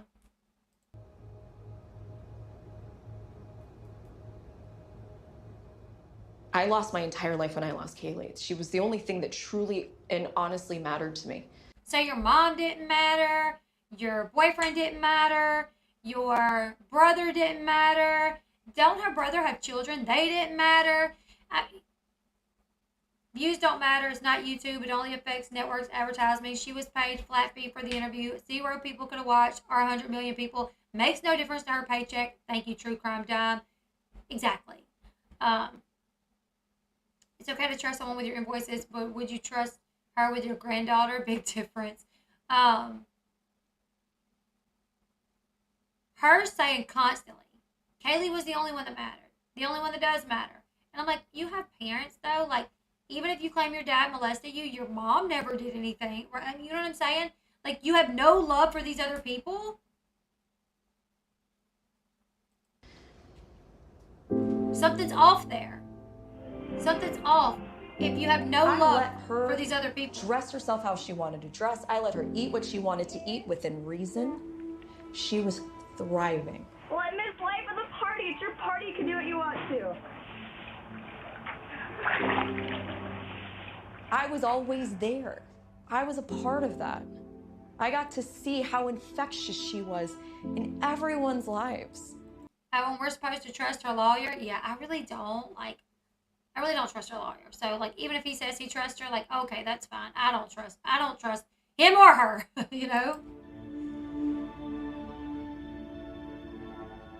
She was just happy and fun, and she would just light up a room, you know? She was big brown eyes and just the cutest little smile. My name is Annie Gotterwis, and I was once best friends with Casey Anthony. I have Kaylee Marie tattooed on my left shoulder. She said she was once best friends with Casey Anthony. I wonder if she's still best friends with her. Not to my knowledge, right? Because she kind of left everyone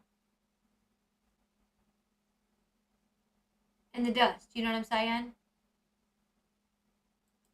Why did you decide to do that? Because she deserves it. She deserves to live with me forever.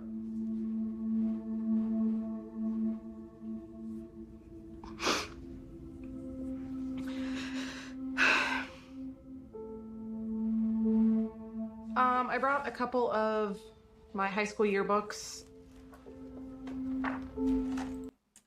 Yeah, didn't affect her life at all. She partied for months after she was gone, lying in a ditch with duct tape in on her mouth. Exactly. There's Casey. This is when she was in 10th grade.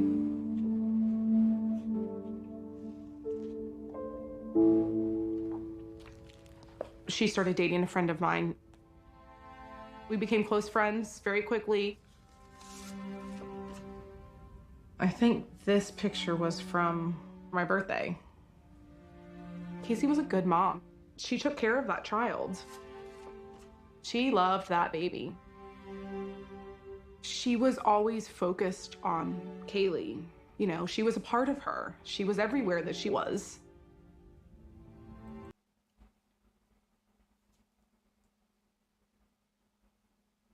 Plenty of moms, you know, that have done things that their friends were shocked. I would have never thought that. Oh my God, I'm shocked. She was a good person. People in the church, you know, pastors, diddling little boys. I never would have imagined the pastor would do that. You know what I'm saying? Like, you would be shocked. Is B leaving? See you later, B. Oh, hot chocolate sounds good. She might have put on this front where she was a great mom in front of the public. You know? Or maybe she, I don't know, maybe she enjoyed it for a while. I don't know. But something happened. And when that baby went missing, she gave zero cares. It's very clear when I talk to the policemen, they all very readily tell me that the motive here was somebody who wanted to go out dancing and was ready to kill her child. No way. No way, shape, form. I don't believe that for a second. I understand how they will say that. I get it. That's not the Casey that I knew. No way. She didn't kill her child. Like... The fact that she can laugh about that, but she's the same person that said, Casey never told the truth. Casey never told the truth. She lied about everything. Then what? Why did she report her missing? All the pictures that circulated on the news, on social media, there's a matter of, I would say, maybe half a dozen pictures that are from half a dozen different nights over the span of a 3-year time period. There's a picture of her with her head in the toilet. It was her 21st birthday. Like, come on, it was her 21st birthday. I can't say, you know, any photos that was used that shouldn't have been used, that weren't from that 31-day period. Like, shame on the people that did that went and found those photos and acted like it was from that time. But there were legit photos from that time of her partying, of her at the club. And I don't care if your boyfriend's a club promoter. If my baby's missing, boyfriend, you go to work, I'm going to hang out at the house. I'm not feeling good. After he leaves, I'm going to sit there and bawl my eyes out until he comes back. You know what I'm saying? Not going to go. The media made it like all she wanted to do was to kill her kid and go out and party. It's not the Casey that I knew. She wasn't ever like the life of the party. She didn't go out with us all that often. She was your typical mom. I mean, she loved that child. We would go places in the car and there would be goldfish all over Casey's back seat because like the kid always had food. She had toys. Well, that's great to hear that she had food, that she had toys. Occasionally, Kaylee would let me hold her. Most of the time, she just wanted Casey. She wanted her mom. She loved her mom. I don't doubt that. I don't doubt that she loved her mom. Not at all. She did a wet t-shirt contest dancing on a bar 3 weeks into Kaylee being missing. Until she herself tells me that she did it, there's no way. No way she killed that baby. With Kaylee's disappearance, I think an accident probably happened. And I think that she did what she always did, and she lied. She did what she... When I was friends... She did what she always did, and she lied. Listen to Casey. She lied about everything. When Casey was questioned by the police, she said she dropped Kaylee off at this apartment complex. Well, I used to live in that apartment complex. I think in her mind, she wasn't lying. She had brought Kaylee there before. She had never dropped her off. Kaylee had been there. I'm fairly certain that she definitely was employed at Universal at some point, whether it was like right out of high school or when she was in high school, I don't know. Again, small truths. But still lies. Small truths, but still lies. You took the detectives to Universal Studios claiming you worked there. That's not minor. That's not a minor thing to lie to the police and say you work somewhere. or to lie to the police and say, this is where I've been dropping my baby off every day for a year and a half. And then nobody's lived there in months. Like, okay, sure, she knew somebody that did live there. Who cares? Who cares? That doesn't make it any better. Small truths and these big lies. No, I didn't kill my daughter. Oh, what? Okay, so we're supposed to believe you? When I lied during this and even prior to, there was always at least some part of the truth that was a part of the lie. I did work at Universal for a very long time. I would love to know how long she did really work there. Has it ever come out? How long she really worked at Universal Studios? And yeah, Sawgrass Apartments, that's where Annie Downing lived. But ain't where the nanny lived. Kernel of truth within the lie. A kernel of truth within the lie. So maybe the story that you're telling us about holding her that day and she was cold and wet, maybe that's the kernel of truth in this big lie that you're telling us now. That you did really hold her, and the rest of the lies that your dad took off with her, but maybe you were really holding her when you dumped her body that day. I don't know. Elle Bee sent the foolproof suffocation search the day of and hot body wet t-shirt contest to your favorite. Thank you. A lie is a lie is a lie.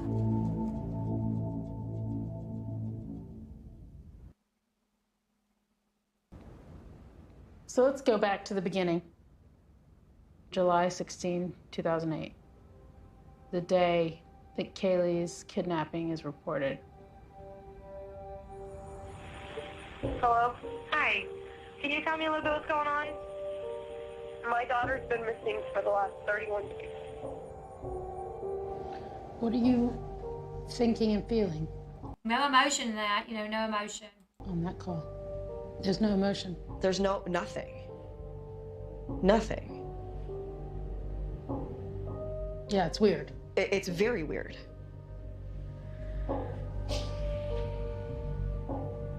Right. The friend tells us that Casey is a liar, like blatantly a liar, but then expects us to believe the new lies. Make it make sense. I was so numb during so much of that. Who has her? Do you have a name? Her name is Zenaida Fernandez Gonzalez. She's been my nanny for about a year and a half, almost 2 years. I did meet someone named Zenaida Fernandez Gonzalez. She was babysitter, was nanny. All of that's true. Was not my nanny, was not my babysitter. Whose nanny was she? Didn't Zenaida Gonzalez come out to be like, I don't know that woman, but now I'm getting harassed?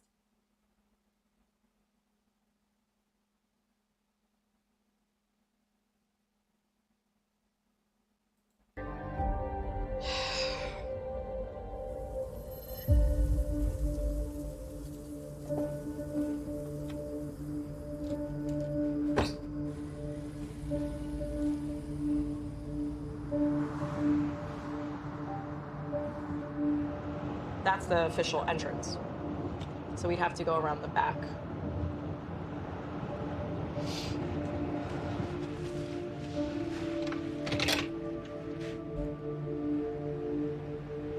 So at the time we're pulling up here with the cops. So they are pulling up to, now we see Casey, she is in her car. They have pulled up to a Universal Studios. And she's going to share her experience of like what was going through her mind when they pulled up there that day.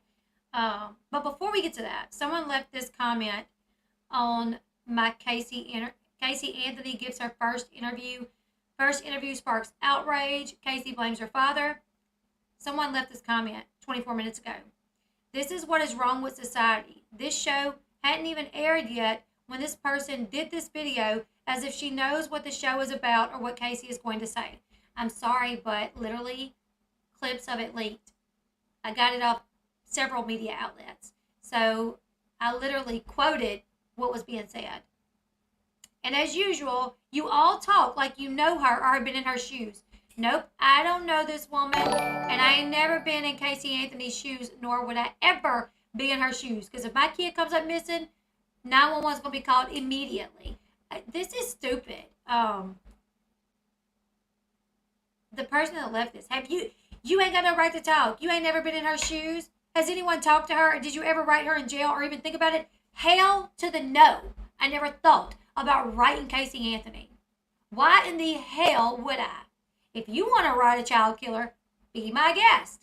But I'm not. Probably not. So you all have no clue. No, we don't have no clue. What we do know is it ain't normal for someone not to report their child missing when they've been missing for 31 days. Or if they've even been missing for an hour. Okay?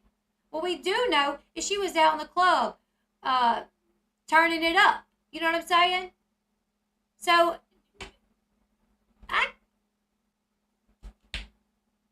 until you step into her shoes for a day, well, that ain't gonna happen, baby.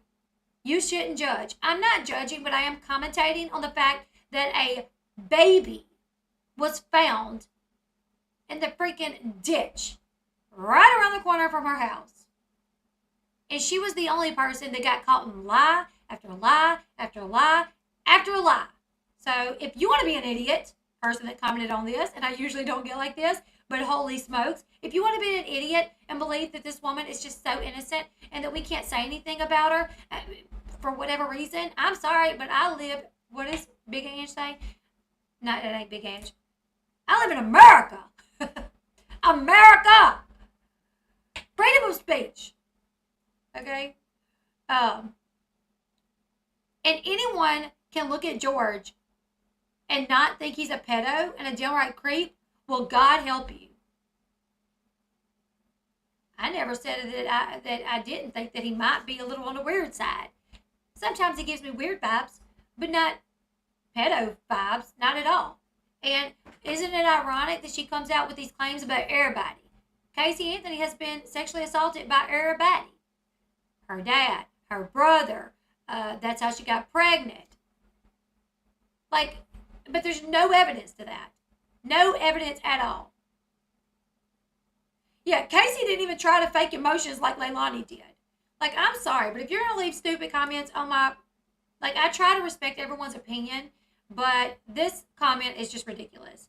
And you're going to get blocked because that's just stupid. That must have been Casey Anthony. Holy crap. She worked at Universal's for 4 years before. Not really for Universal, though, a party event planner subcontract. She was hired for parties that needed more staff, not a full-time job. Got you. Okay. Yeah, George, he gave me weird vibes, but not like murderer vibes. Believe What about where Kaylee is? she's okay. That's what I believed the entire time, not just with the cops, every day that I've sat in jail up until the day she was found. Every day. So she believed that Kaylee was okay. The entire time. The entire time, she believed that she was okay. Even as she sat in jail.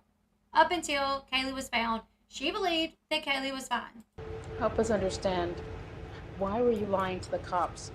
I lied to everyone because that was my whole life up to that point. Now let's get into this. She's basically going to say her whole life she was instructed to lie.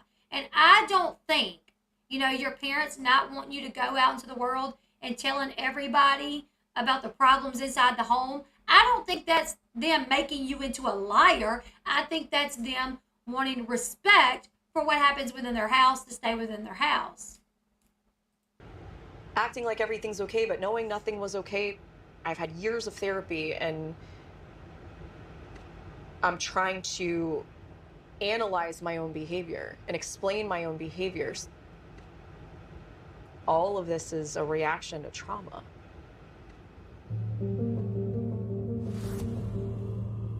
Oh, yeah, that's right. She said she named her baby Kaylee after her brother. Didn't she say that? Didn't she say she named her brother Kaylee because it was a combination of her name and her brother's name?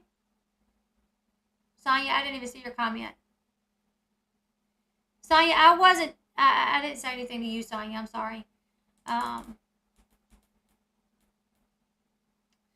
I was saying Casey is a I was reading a comment from my other video, and nothing on here. So I hope no one thinks that I'm talking about one of their comments on here. No. Okay. So she named her baby Kaylee because it was a combination of her name and her brother's name. Mind you, her brother supposedly sexually assaulted her. I don't know who does that. I don't know.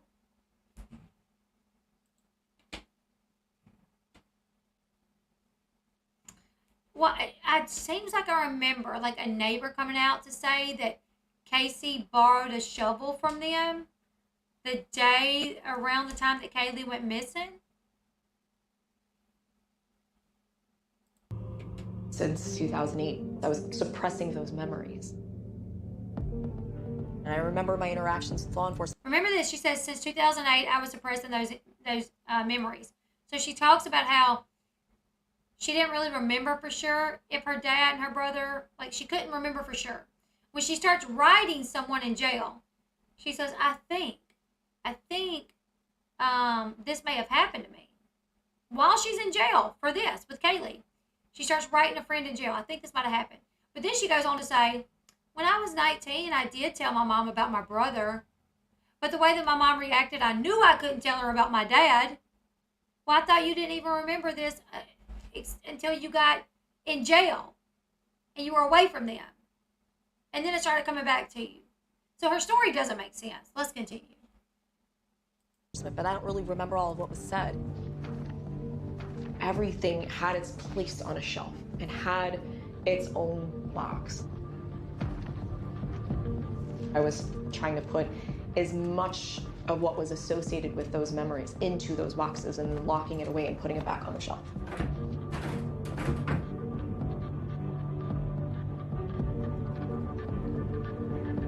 She's trying to put everything in a box on a shelf. Saying all of this out loud for the first time, the process is extremely painful. I think the process may be difficult because you really have to look back at your part in this, in my opinion.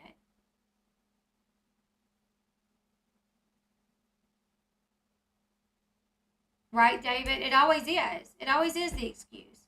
You know, here's the thing. I know there's victims out there. I've been abused as well.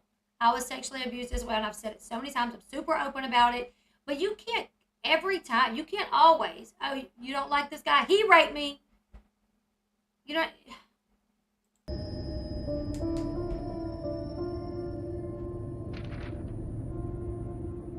I remember the detectives that I was with. I didn't trust cops at that point.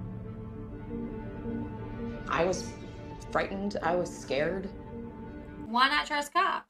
Was there something that happened? Because most people trust cops, right? Like growing up, I always trusted cops until, you know, they got it wrong with me. But what happened in her life where she didn't trust cops? Was she raped by a cop? And they go something along the lines of, oh, so you work here. I hadn't worked at Universal for like a year and a half, easily.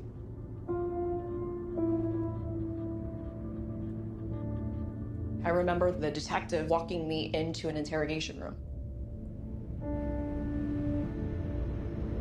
This is all cartoon pictures as we talk about, as they show this.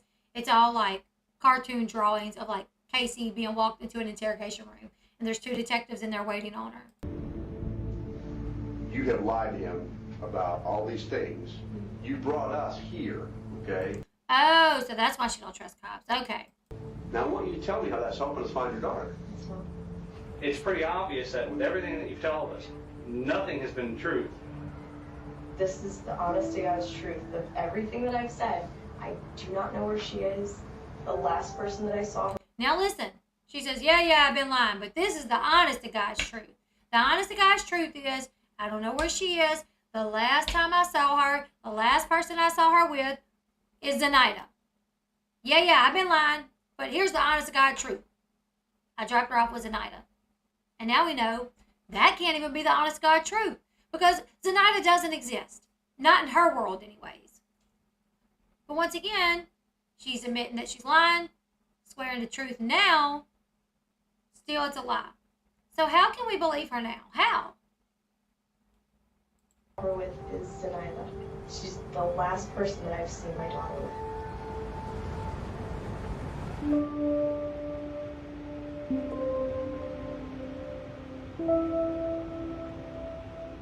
I made myself look crazy. Yep, you did. And gave law enforcement absolutely no reason to believe or trust anything that I said. Nope. We got No it more. out. Because I lied, because I brought you up here. I get why, from an outside perspective, all of this just seems so... Because even for me, it still feels that way. But you're the one that made it that way, you know? Where people were like, what is really going on here? As far as I'm concerned, there's no justifying my actions or behavior. I agree. I'm glad you can say that, because I agree. Except to say that I was doing what I was conditioned to do. We'll see. Growing up, I lied a lot more than I ever told the truth because telling the truth to anyone in the outside world didn't happen. Now let's hear how she rationalizes this. What she was supposedly told to lie about. And then ask yourself, would you want these things being talked about outside your house if it was going on in your house? On the surface, my family was typical. Mother, father, son, and daughter. Your standard middle-class, white, American family. My mom was a nurse. My father was a former cop. When we moved to Florida, he was in security. The outside world saw this perfect little family. And there were moments of that, for sure. But that wasn't the reality. Doesn't every family want to look like it's like happy and everything's great? I mean, that's what they, even if that's what you want to strive to be, you know? Like my family, we have our issues, but I try every day for us to be great, perfect, you know, not as much as better, you know, as perfect as we can be. You know? Like, so for her mom and dad wanting it to seem like they were super happy and everything was great, that's not a bad thing. Our life at home was a lie. Telling the truth, especially in our house, wasn't allowed. It all comes back to my dad. Let's listen. He was a man who was incapable of ever telling anyone the truth. My father wanted the world to believe that he was the patriarch of the family. Like most men would. Most men would want to be seen as like, you know, the man of the family. That he was supporting our family, financially and otherwise. There were so many things that he didn't want us to see. My father was trying to hide. Maybe because he was trying to protect y'all. So many things he didn't want us to see. Maybe because he was trying to protect y'all. My father was trying to hide the fact that he wasn't working. From who? From who? From his daughter? From his children? Maybe he didn't want them to worry. Oh no, daddy's laid off. What are we going to do? Maybe he didn't want y'all to worry about finances. So he didn't tell y'all if he wasn't working. I don't know. That he wasn't working. My mother was the true matriarch. But no, they didn't matter to y'all. She didn't matter to you. The only person that mattered was Kaylee. The sole breadwinner. She worked 14 to 16-hour days to not only keep our lights on, but to keep food on the table. My mom had found out that he had taken $60,000 out of her retirement. How do we know if this is true? How do we know if he did take $60,000 out of her retirement? And maybe if he did, maybe he tried to invest it, thinking that it was a smart move. What are you doing? Thought maybe you brought me spaghetti. It's okay though. You know what I'm saying? Like maybe he thought it was a smart move to do that. And then got screwed over. He claimed. But how do we even know that's true? At first, it was a Nigerian Ponzi scheme. And then that he had gambled away the money. The story kept evolving. Like whose story?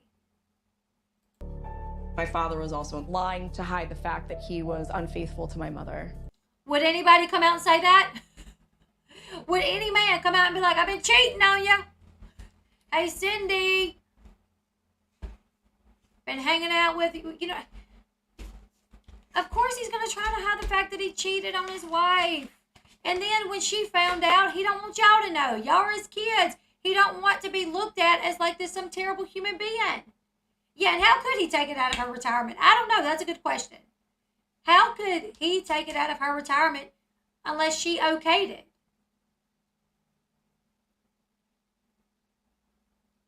Her dad was still the person that she decided to talk to in jail when she couldn't decide between mom, dad, or Lee. True.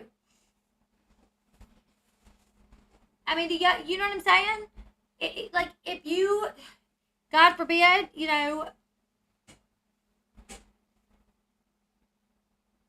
your desires, your whatever, it gets the better of you and you cheat on your wife, or you're going to go home yelling about it? Cheated on you again? No, you're going to hide that.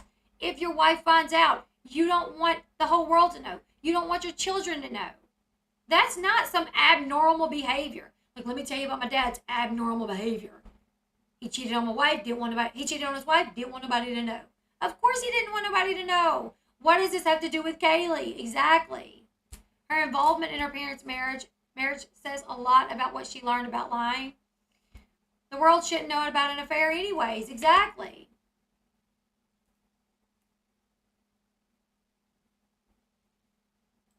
To hide the fact that there were extracurricular activities he was doing at night. My mom was trying to, again, put on that facade of this cohesive unit. Yes, for the kids, right? Even when you're not getting along with your spouse for whatever reason, most of the time, especially the mom, will put on this facade. No, everything's great, everything's fine. This does not make them bad people. It doesn't even make them abnormal people. It actually makes them pretty normal, in my opinion. It was always that perfect persona they wanted to put out for the public. Like most people do. Protecting the family at all costs. Most people do. That was the only goal. I doubt that was the only goal because they wanted to protect you. They wanted to protect Kaylee. They wanted to try to give you guys a good life. I mean, there was literally, when I heard this, I was like, are we serious here? Is this what she's using to try to paint her dad out as this terrible human being? Casey was the one doing the extracurricular activities at night. My goodness. I know, right? She bullied both of her parents. Your root assault syndrome. Spoiled little brat. Walked all over them. Protecting the truth of what was in our home. Right. You should not burden your children. I mean, nothing that I heard here was anything that I'm like, okay, and pretty damn normal to me.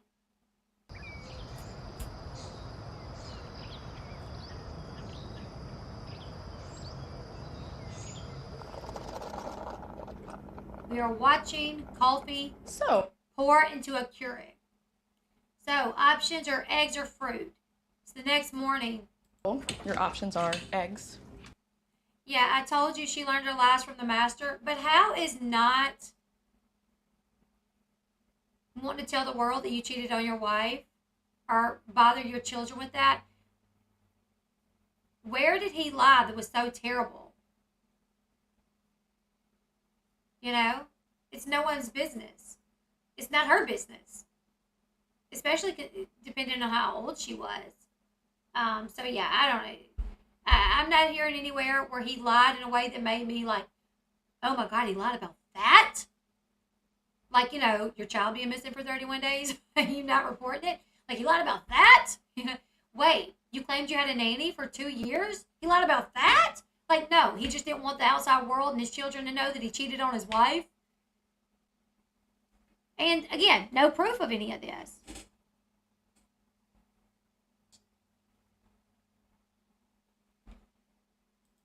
Fruit. Eggs and fruit. Eggs and fruit. Okay, so they make breakfast.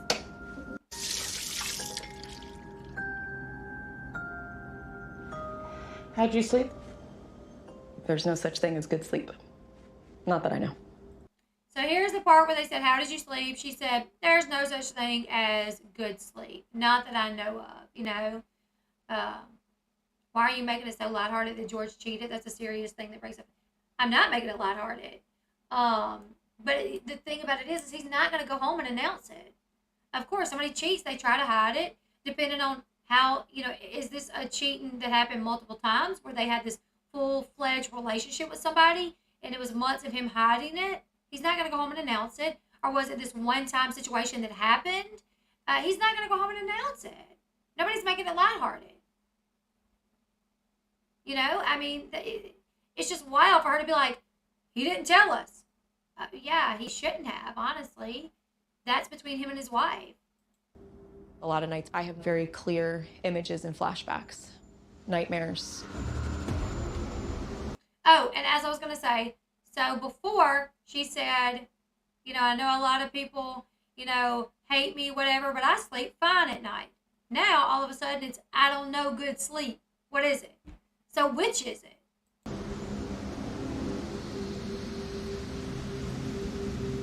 Yeah, George may have not been a great husband or dad, but to have knowledge of his granddaughter's death, I don't see it, yeah.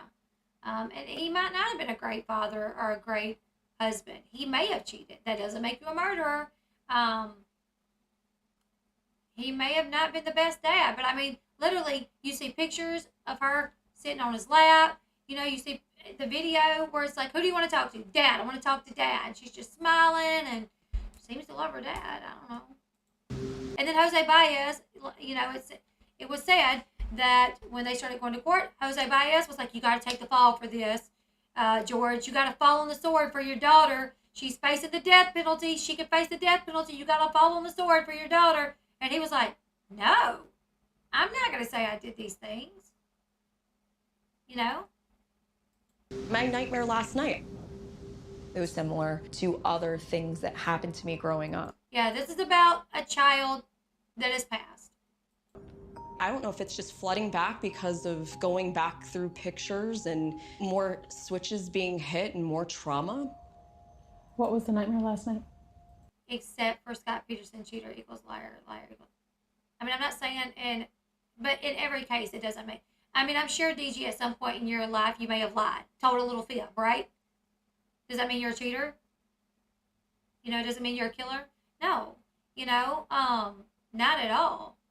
A lot of people cheat.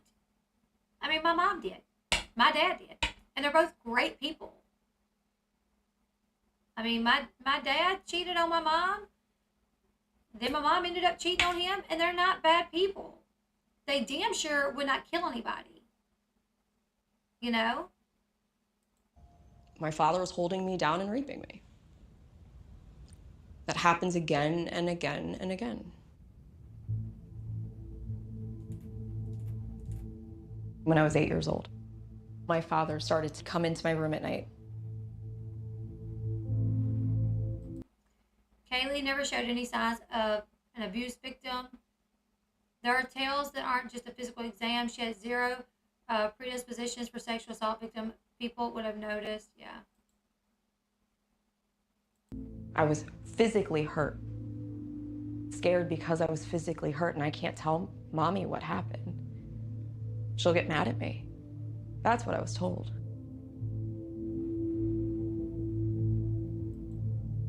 With my father, the abuse one day just stopped. I know, so it started when she was about 8 years old, just started, and then it just stopped. Just before my 12th birthday. My brother started coming in shortly after I turned 12. Stops with her dad, then her brother comes in. And listen to what she says here. They're like, oh, did your brother rape you? Oh, no, not even close. But he did do other stuff. Seems kind of close, you know. I'm gonna lie, babe. What? There's a game tomorrow. A basketball game. It's at 4 p.m. So I want to go. Okay. And I'm not gonna get on the bus. I can't get on the bus. You're gonna stay after school? Yeah. So I need to send money with you tomorrow? No, I want you to come with me. Oh, you want me to go to the game? Yeah. Like, pick me up this car. I'm probably gonna take tomorrow off, so I'll probably do that. Pick me up this car rider. Okay. And then we're just gonna stay at the school. Okay. I'll talk to you about it after I get off the live show. Okay, babe?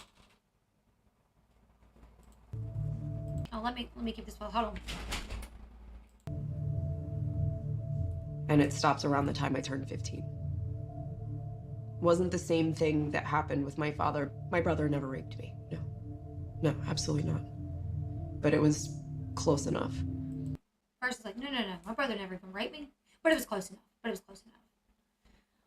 Like at first, like when she was like, no, my brother never raped me. I was like, oh, was he coming in to chit chat? Then she was like, but it was close enough. And I was like, oh, okay, I guess not. Close enough where there was a pattern. What kind of pattern? What is she talking about? But you did tell your mom about Lee. I did not. Not until after I was already a mom. Not until I was 19.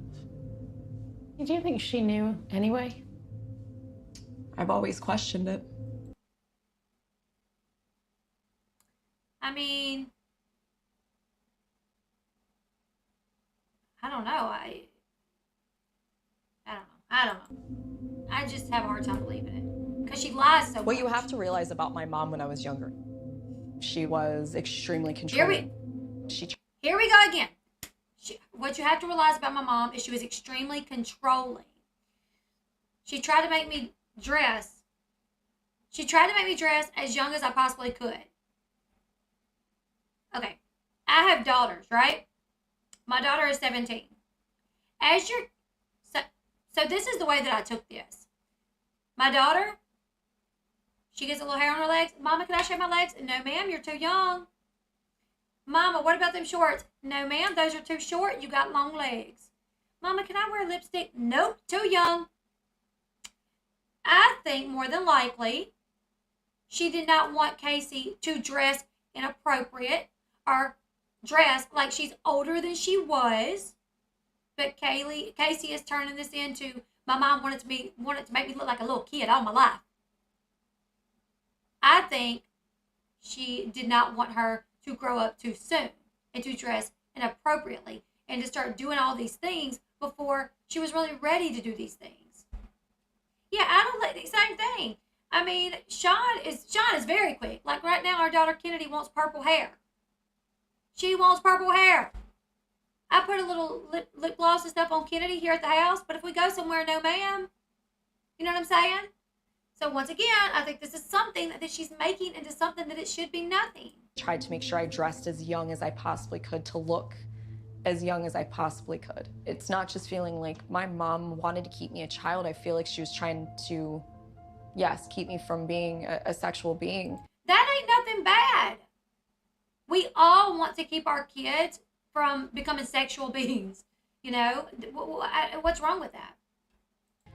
That's protection in my mind. And then at the picture that we're going to see, it looks like maybe she's going to a dance or something. She's wearing red lipstick. I mean, so it doesn't look like her mom was too hard on her. Not one person has ever said he was inappropriate or touched him his entire life. Wait. Not one person has ever said he was inappropriate or touched him his entire life. I had to fit within these very specific parameters and be that perfect little girl even when I wasn't a little girl anymore. She was always trying to create this image of what our family should be. A lot of moms do that, you know. I mean, I came up, you know, poor. Sean come up poor. You know, and we want better for our family. Bedwetting, aggression, reclusion, no eye contact, bruises. She would have stayed away from him. She absolutely adored that man. What's she call him? JoJo? She call him JoJo? Yeah. Like a mom wanting to do better is not a bad thing. Which was not what it was. I think she was lying to herself, trying to keep together this family unit that she was fighting so hard for. It was just assumed whatever mom and dad said, son and daughter follow suit. That's usually how it goes. I don't know, but in my daggone house, what mom and dad says, that's what goes. Because guess what? Y'all don't pay the bills here. You know, we will take your feelings into consideration, of course. What everything that she says about the family dynamic, it's like, that sounds pretty normal to me. Mom and dad rule the roost. Children follow suit. Like what? So I lied a lot more than I ever told the truth because the truth was too painful and it was too unreal to ever describe to someone. I feel like she's making it up as she goes along. I don't know. The truth is too painful.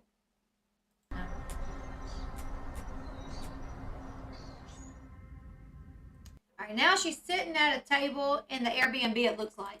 It was inside. It was Okay, and now she's watching her mom and dad do an interview where her dad is talking and her mom interrupts. And in this interview, her mom and dad are like contention, right? They're irritated with each other. So the dad's trying to talk, the mom interrupts, and he ends up saying, "Will you just shut up?" And she gets up, she's like, "You don't ever talk to me like that. You don't tell me shut up." So she's taking this one clip from an interview and being like, see how they are? But I'm like, what all did these folks go through?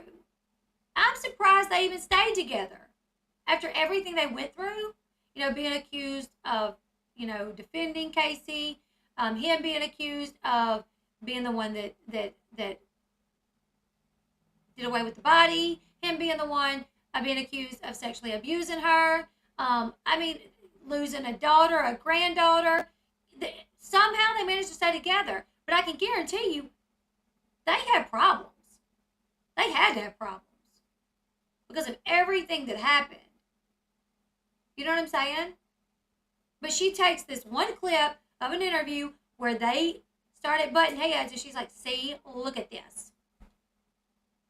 a mess. Shut up. Please. Oh, I'm done. Shut up. I'm done. Don't ever tell me to shut up. You know something? I let you explain everything as much detail. No, don't tell me to shut up. Oh, jeez, oh, cow George, come on. I think this interview itself is only further painting that picture of what I've described about the issues within their marriage, and you can just... They had issues in their marriage. What does that mean? What does that have to do with Kaylee? Them having issues in their marriage, what does it have to do with Kaylee? Also, this interview comes years after they had to deal with the heartache of losing a grandchild and coming to the realization that their daughter was the one that did it. And their daughter tried to blame the dad.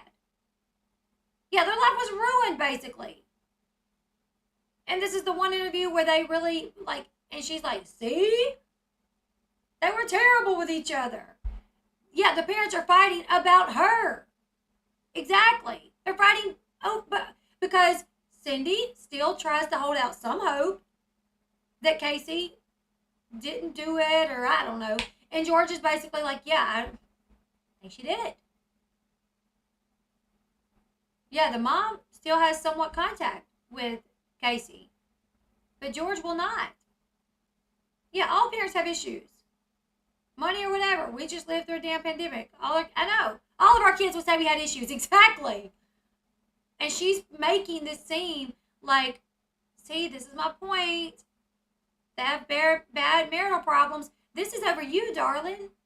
The reason they're fighting right now is over you. You can just see that discord between the two of them. It's so blatant. I didn't take $20 from your wallet. I didn't take this. I didn't take that. What about Casey going into Kaylee's savings account that I'd started with her and taking money out? Casey learned by example. And Wow, okay, you're wait, really... Wait. No, but I'm telling you, there was two lives to read for several years, and that's where our daughter got it. Do not personally attack me at this. How him lying to her about maybe cheating, him lying to her, how does that... It still doesn't give your daughter the okay to lie. Her mother lied on the stand for Casey, correct? What it seemed. I'm not saying that what he did was okay. Absolutely not. Him lying to his wife? No, that's not okay at all. But you cannot. Casey, when that happened with Kaylee, she was old enough to know better. She knew lying was not the same. She knew lying was not okay. It doesn't matter who she saw do it. Like I said, my mom and dad cheated on each other. Just because they cheated on each other didn't mean that I thought it was okay to do it. Because guess what? You know what's right and you know what's wrong. Even if you live with it in your household. You still have the common knowledge to know that it's not okay to lie. Even if you see your daddy do it, even if you see your mom do it. You know what I'm saying? How would Casey know he lied to her parents if the parents didn't involve the kids? Yeah, it's not his fault alone, exactly. If Casey knew that George was lying to Cindy, was Cindy the one telling her? I don't know. Yeah, it's a big difference from cheating and then taking your child's life. Exactly. Yeah, even if they did have a bad marriage, it doesn't excuse her from ending her toddler and then discarding her. Then put it on her dad because he's such a bad person. I know. No, It's not supposed to be about us. I understand Be that personal attack. But I mean, She finally calls him out on it. Once again, Cindy, I feel like, needing to blame someone for why Casey is the way that she is. And is finally acknowledging, yes, I learned from his example completely. So I mean, I don't know. The man that raped you, you want it to be like him? You learned from his example? Why not your mom's? The one that was taking care of you? I don't know. I mean, if I lived in the house with two of my parents and one of them was raping me, I don't think I'd try to do anything the same way he did.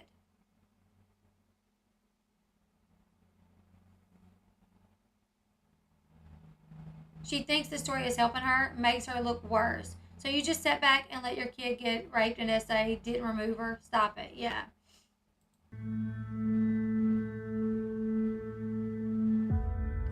Exactly. I completely replicated my father's behavior during those 31 days. I watched him lie, manipulate, take money from people. I did. Who did your father take money from?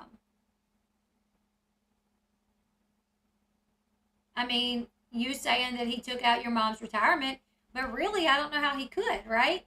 She would have had to have signed off on that unless he forged her signature. I don't know. But still, it doesn't give you the... Could you imagine if all of our children did that? I don't like when children do that. Like, I do not like when children grow up and they say, I did this because of my dad. Or I did that because of my mom. Like, all the serial killers we got out there that had kids, could you imagine if they're like, walking around slicing and dicing, and they're like, well, my dad is so-and-so. Sorry. No, it doesn't work like that because you still know right from wrong. People still have, they know right from wrong. Even if they see it in their house, even if in their house maybe it's looked over and swept under the rug, you still know right from wrong. Did all of those things. But for me, it wasn't to protect myself because of what I had done. It was to protect myself from the outside world and that judgment of what had happened to me. So why did you take the money from Amy? It was a really shitty mistake. You don't say. Why did you take money from Amy? You could have just asked her. She would have given it to you, I'm sure. I used and manipulated all of the people around me in an attempt to appear normal. Just like Jeffrey Dahmer blamed his dad. I know, right?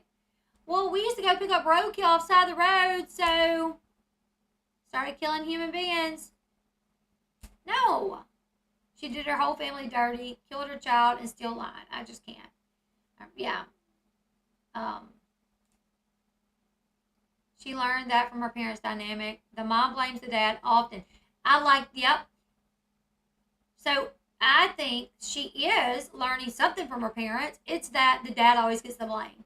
Cindy blames the dad. She learned to play them against each other from a young age. Yep.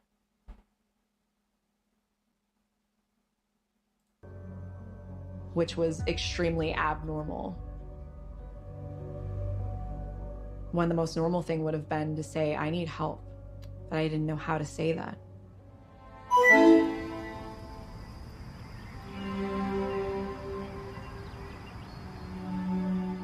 Casey Anthony says she was looking for her missing daughter. We don't know if that's true, but we do know this. Casey got a tattoo.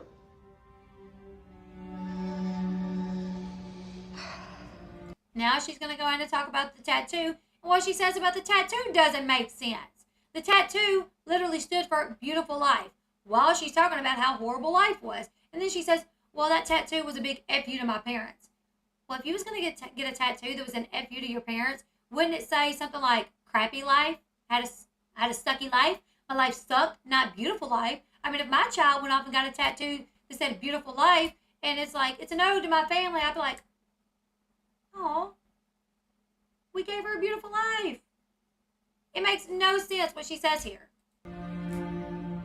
You covered up your tattoo.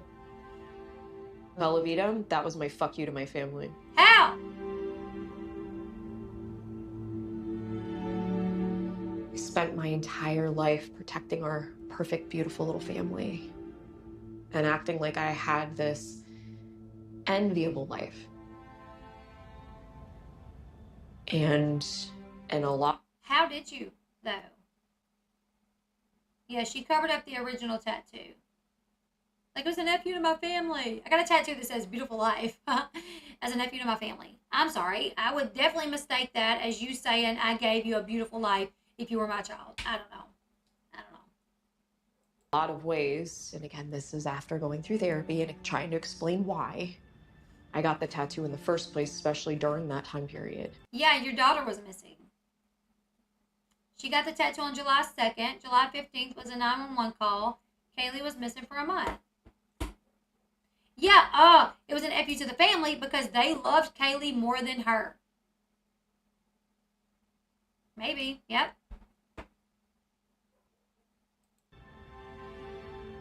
Because that was a subconscious way for me to speak out against all of it. Not really. Against what? My family. Nobody took that as you saying anything against your family.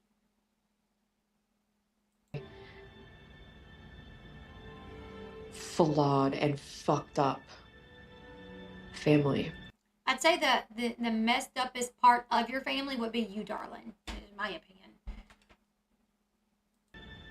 And my flawed and fucked up life. Definitely there. Definitely there. It was the antithesis of what my life really was. The tattoo on the inside of my arm. I hear your voice. Now listen to this. The tattoo inside her arm. It says, I hear your voice and all the sounds of the world. She says this is her tribute to Kaylee. This is her Kaylee tattoo. I hear your voice and all the sounds of the world. Then she mentions it being noise. Noise. Voice and all the sounds of the world. That also translates to noise. It just means I hear you in everything. That is my Kaylee tribute tattoo. Why would you have a tattoo about your daughter that's deceased and the meaning is noise? Noise. I mean, I get I hear you. Like, if it was something like, I hear you in everything, I see you in everything, like, I could get that. But she says it's I hear you in everything and all the sounds of the world. It means noise. That's for Kaylee. The noise. You want to know why? I think that's what it means? Is because the name Kaylee for her brings up a bunch of noise of all the trial, what happened before, and it's just noise. Her name represents the noise of what she went through and that noisy time where she, the cameras were there and the protesters were there. I think that's what it means. I don't know. Everything about her was perfect. These were my sonogram photos. These were the two that I asked to have printed. And you can see the outline, perfect outline of her hand, her nose, her eyes, her arms, the bones in her arm. I was 6.5 months pregnant almost when they were able to do this. Did people know you were pregnant at that point? It was hard not to tell. But you still lied. But some of the people closest to me were telling people not only that I wasn't pregnant, I was just sedentary, had a sedentary position. That was what my nurse mother told people. Why? I don't know. Maybe she was embarrassed that her daughter was pregnant. She might not have been embarrassed that her daughter was pregnant. It might more have been along the lines that she was embarrassed that her daughter was pregnant and her daughter didn't know who the dad was. I don't know. I was blatantly pregnant and still saying no because that's what we had all agreed to. Even my Who agreed to it, though? I don't know. coworkers at the time. And they're like, well, you're pregnant. And I kind of hesitate and go, what? Of course I was pregnant. But That should be an issue, though. You know what I'm saying? Like, if my mom is telling me to lie about something that is so blatantly obvious, I'm going to be like, no, I'm not lying about that because I'm going to look like a liar. Mama, I can't tell people I'm not pregnant. I got this belly here. So, no, I get it. You didn't want me to tell people I was pregnant, but look, it's nut cutting time. I can't lie about it no more. This is where the rubber meets the road. You know what I'm saying? I got to admit to it. Sorry, Mom. Can't lie no more because I'm not going to look like a liar. So we have to tell people. I mean, what are you going to say? We have to take maternity leave. Quit your job? But no lie was out of bounds. No lie was off limits. For you.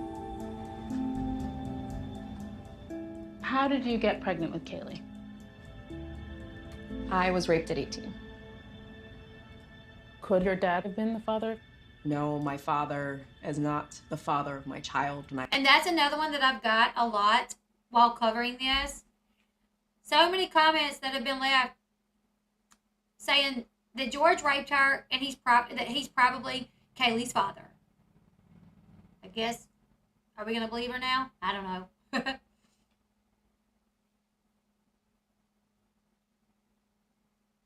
Let's see. She says, neither is my brother. This is what I see right now.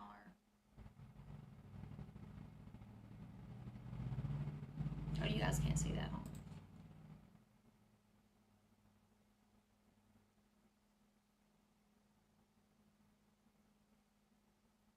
Same, always L8, same.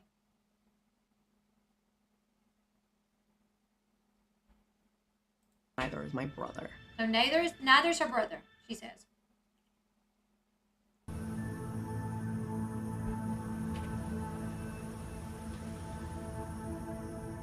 When I was 18, I was at a house party, had a couple beers, completely lost my memory because I was drugged.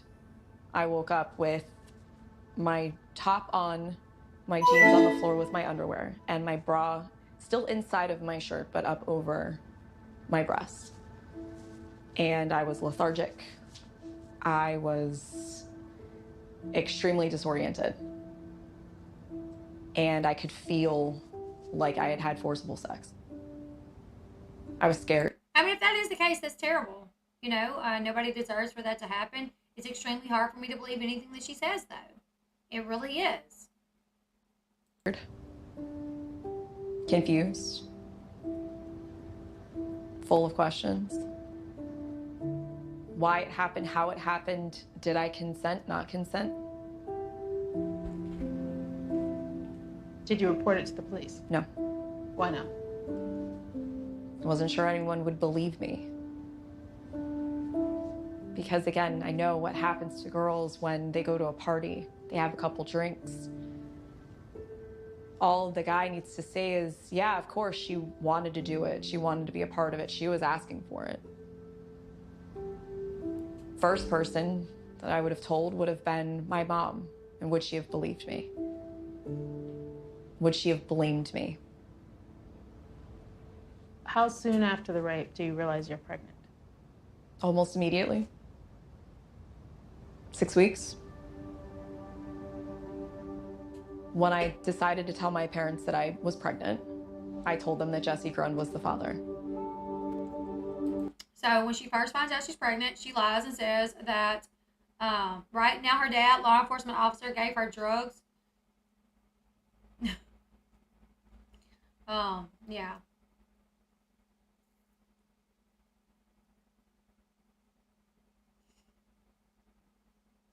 Yeah, keep in mind she lies all the time. But she initially lies about who the baby daddy is, like from jump. Hold on, let me get you guys to see the picture I'm seeing. That's the guy that she says is his dad. So you guys can see that down in the corner.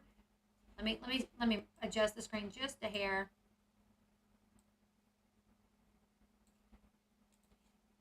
All right, this is who she says is Kaylee's dad. Down on the bottom.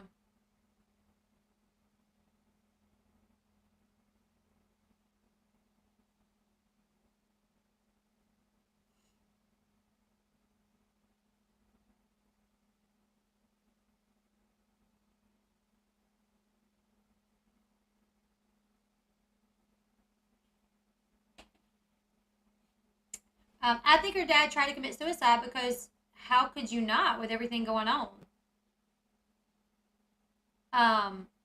Their granddaughter was missing. Their daughter was lying through her teeth about everything. And he has to come to terms with, if my daughter is lying about everything. The last person we saw my granddaughter with was my daughter. My daughter's lied about the nanny for all these years. She's lied about the job that she's had. Holy crap, my daughter may be the reason my granddaughter is not here. Where is my granddaughter? They are getting bullied relentlessly. You know, Casey, George, and Cindy, they're getting bullied. You know, every time they go in and out of their house. I mean, I don't know. When people say, why do you think he was suicidal? I'm like, hell, I might would be too. I might would be too. If literally my grandchild came up missing, and my daughter was lying about everything that took place, and the last person that I saw leave with my grandchild was my daughter, and then come to find out that she's been lying about her job, she's been lying about, you know, having this babysitter, I would be devastated. I would be devastated. Yeah, and then, you know, she says that he raped her. How could you not? This is your flesh and blood.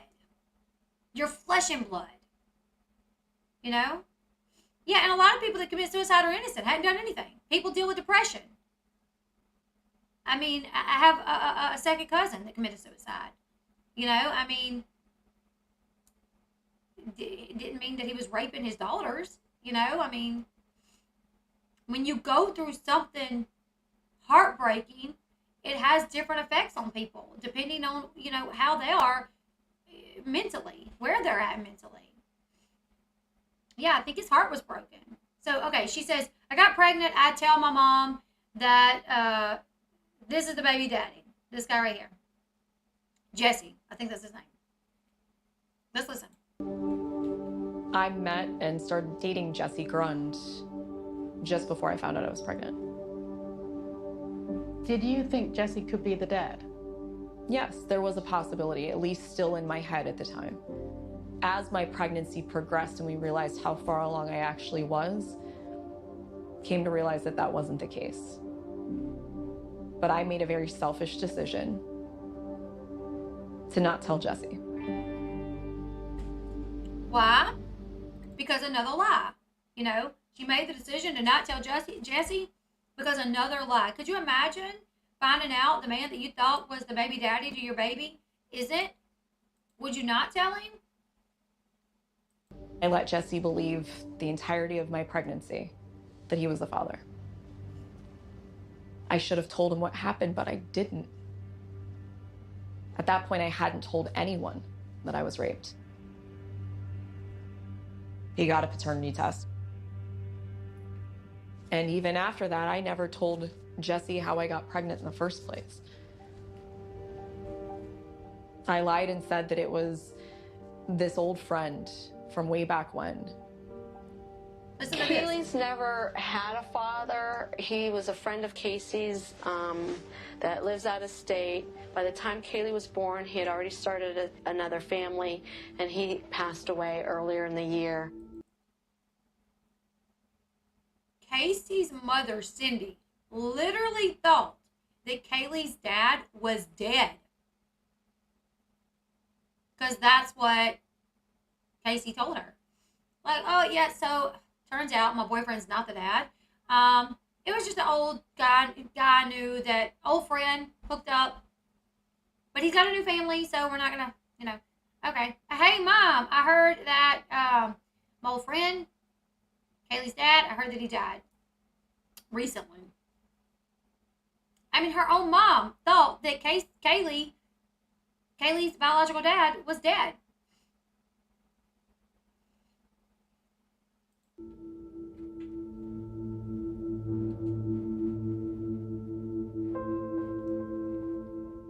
I lied to everyone. We know you did. I'm saying it's so fucked up. It's just years of feeling like I needed to live a certain life or show people I lived a certain life because I didn't want people to pity me. Hold up, I thought you had to live a certain life because your mom forced you to. But now it's because you didn't want people to pity you? So you weren't being forced to live this fake life? And I didn't want my kid growing up thinking she was this product of something so bad and that I didn't want her.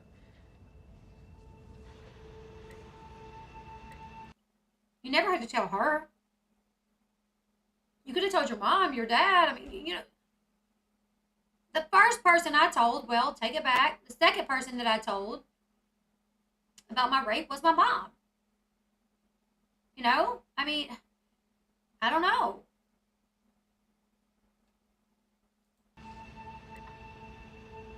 You didn't have to tell her.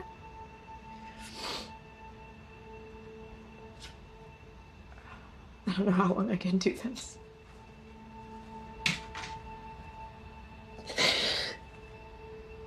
Now she's crying.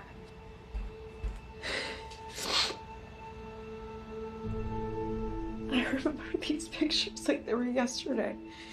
And that's part of the reason why it's so hard to look back.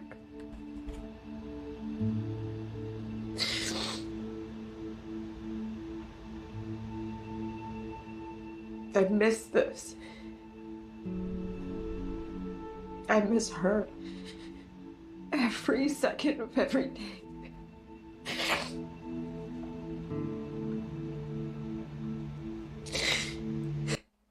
This is the reaction that the detectives was looking for when your daughter was missing. You know, crying. Why is it that she felt like she needed to keep her composure then? You don't feel like you need to keep your composure now? As you're talking to the interviewer? You don't need to keep your composure all of a sudden?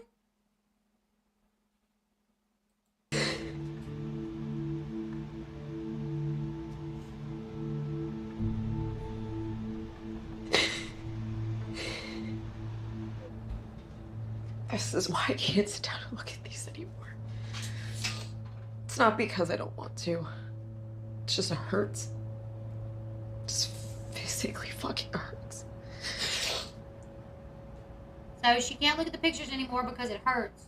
She's still everything to me. It always will be everything. This is all I have left. This is all I have left of her.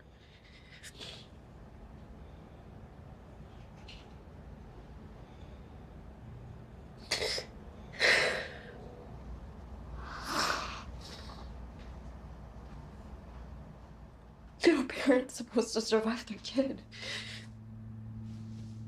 This is all I have left.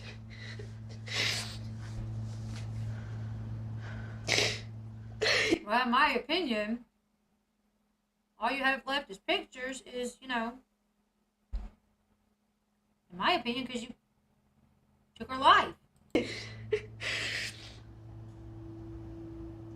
Oh, God. It just fucking hurts.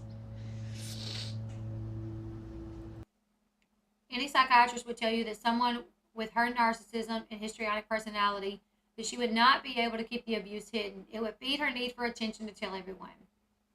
That makes sense. I don't think I can say that enough. It just hurts.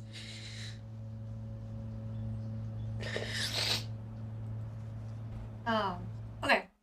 No Love said he worked so hard to get her convicted of murder. What father does that? She lived in fear all her life. Here's the thing. If someone kills their child and the parents cater to them, keep them around, then we're yelling, what are you doing? Why are you supporting a murderer? You know, but then when you have a man that publicly to his daughter is acting like everything is okay, but then actually talking to the detectives and saying, I don't know, I don't believe this. Like, I just don't believe this. Then it's like, He tried to get her, like, he tried to you know, he wanted her to be convicted because I think he knew the truth. I think George knew the truth. I think he come to the realization that, you know what? The only thing that makes sense here is that, I mean, I know I didn't do anything and she's claiming that I did. So if she's claiming and blaming me for it, and she is the one that went 31 days without reporting, she's been off for 31 days. She ain't come home, you know. The second she comes home and we find out that her daughter's missing, we're calling the cops.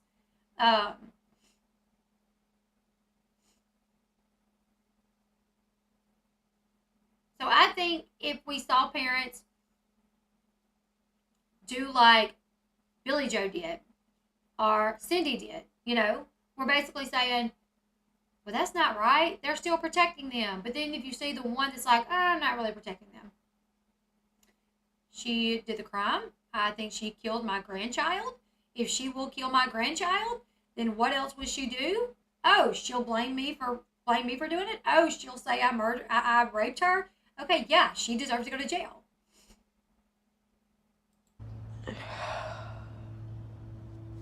I agree, cup of coffee. I lied. But no one asked why. No one cared why I lied. How do you know no one? What? People did ask you why. Another lie.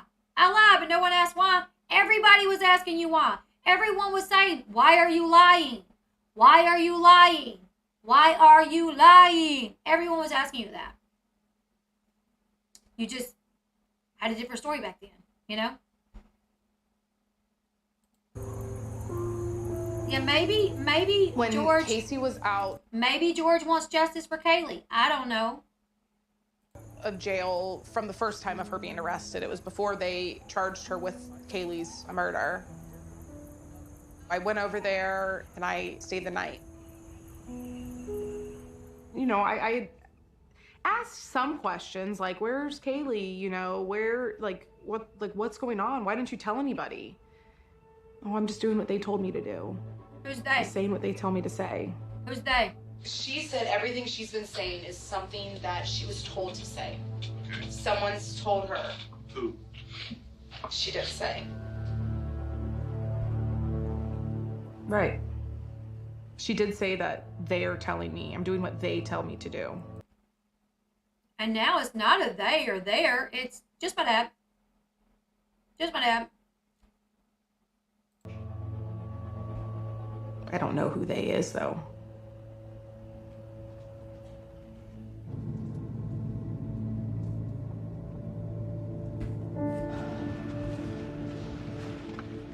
I'm thoroughly embarrassed by everything that happened, not only on that day, but so many of the days that followed and the days that led up to all of this. It's awful, but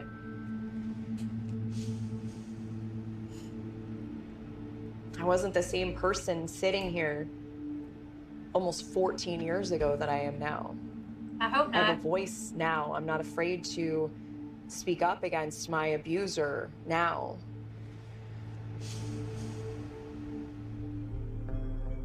Why were you lying to the cops? I was doing what I was told. It's really that simple. I was doing what I was told. It makes no sense. It really doesn't make sense. You wake up, your dad's like, where's the baby? Where's the baby? I don't know. Let's check for the baby. Let's find the baby. You see the baby, your dad holding the baby.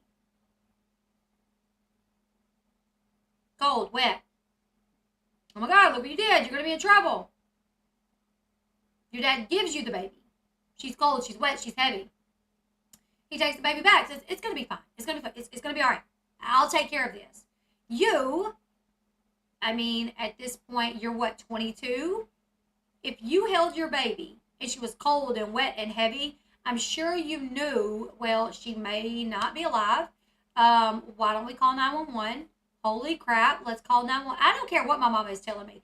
If my baby goes missing at my mama's house and my mama comes running bringing me the baby, he says, look what you did. I'm going to call 911. I'm going to immediately, without thought, say, We got to call 911. Oh my God, we got to take her to the hospital. Something. I'm not going to wait around for my mama to be like, it's good. It's fine. It's fine. I'll take care of it. You just got to work. Go do whatever you do. I got it. Because if my mom did say that, I'd say, no, we are calling the cops. What do you mean? Like, I don't know the state that my baby is in right now. We need to call the cops. She's cold. She's wet. She don't look good. We need to call the cops. Neighbors would have heard her screaming, right? I mean, I don't know in what anybody, like in any logical person could think that her story even makes sense that this happened. I mean, would you do that if somebody brought your baby to you? You know? Would you just be like, okay, I'm not going to say anything. And then she later says, I really believe that she was okay. Really believe that she was okay. But you held her. Cold, wet, heavy. You held her. And you still believe that she was okay? Doesn't make sense. By my father. I've said that from day one. Her father, he was a police officer at one point. He would have known an accident. This was an accident. Call the police. You know, might get in a little bit of trouble, probation, maybe even go to jail for a year due to, you know, here's the thing. If what really happened, if he was up and the baby and her went to sleep and the baby woke up without her knowledge and he was in his room and nobody knew about the baby until the baby was drowned, it's not like they're going away for the rest of their life. They're going to call the cops, an accident happened, and more than likely they could have got, like, nothing would have happened. It could have been ruled an accident, you know? Right? Your dad is has done XYZ to you. He comes to you with your dead child in his hands. You have the perfect chance to get him locked up for murder. But instead you go along with it? Doesn't make sense. Exactly. Elle Bee, where was her car that smelled like death the whole time? I can't remember. So she left it in the parking lot. It got towed. The tow truck person called George Anthony. He went and got it. If she believed Kaylee was okay, she would have been calling her parents demanding to see her. And not the other way around. It wouldn't have been Cindy calling her saying, where is Kaylee? Because if she really believed her dad had Kaylee, she would have said, I don't know, ask Dad. Last time I seen her, she was with Dad. He said she was okay.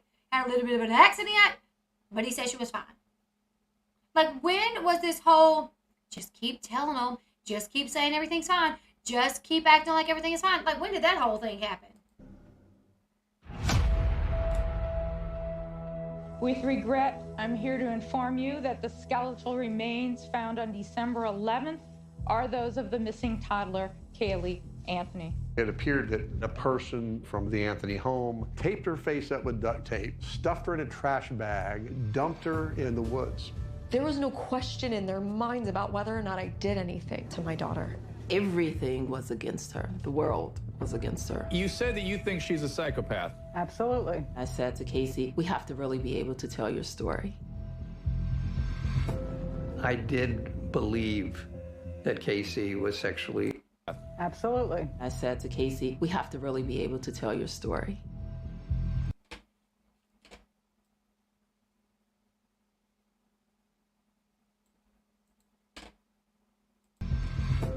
I did believe that Casey was sexually abused, which is what the other psychologists heard. It was like I was brainwashed.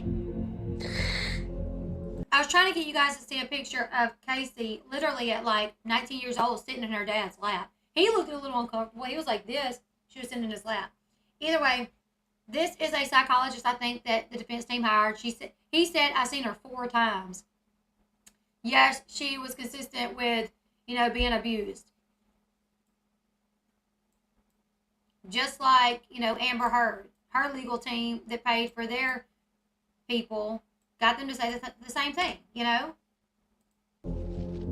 I know you want to ask me about the last day she was here, the last day that I saw her, the day she disappeared. I know that's what it's all leading up to. Why didn't I make a phone call? Why didn't I call 911? Why lie?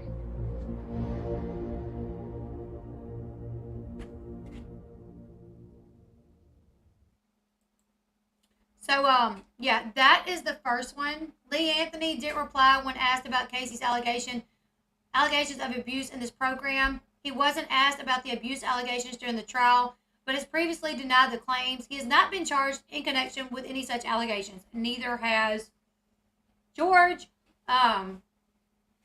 You know,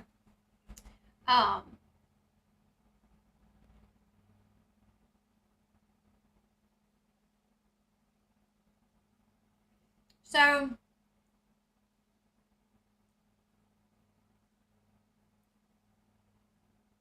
I don't know. I think it's a bunch of lies again. A bunch of lies. Why did you research suffocation? Oh yeah, let me look that up. Hold on, let me see. I definitely feel like this documentary is shown in a way to make George look questionable, which is fine. Like I said, there was a creator that talked about me one time in my finances that had me second guessing. I'm like, man, she is so convincing about my finances. I need to check to make sure my car ain't about to get repoed. Because when someone says things in a certain way, or they can pick from bits and pieces of things, it can really make, it can paint a narrative. But I remember the whole story back then. And there was nothing back then that made me feel like he had anything to do with this. I remember him being upset. I remember him being out on his front lawn fighting with protesters, So, yeah.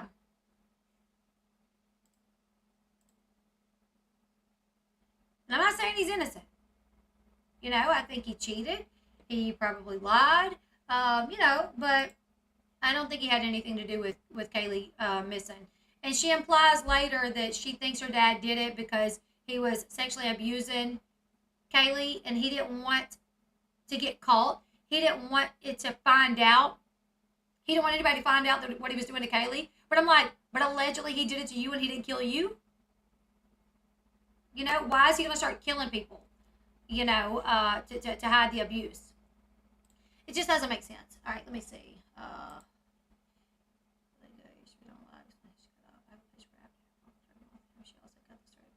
From her cellmate at the time. The girl's first ball was killed.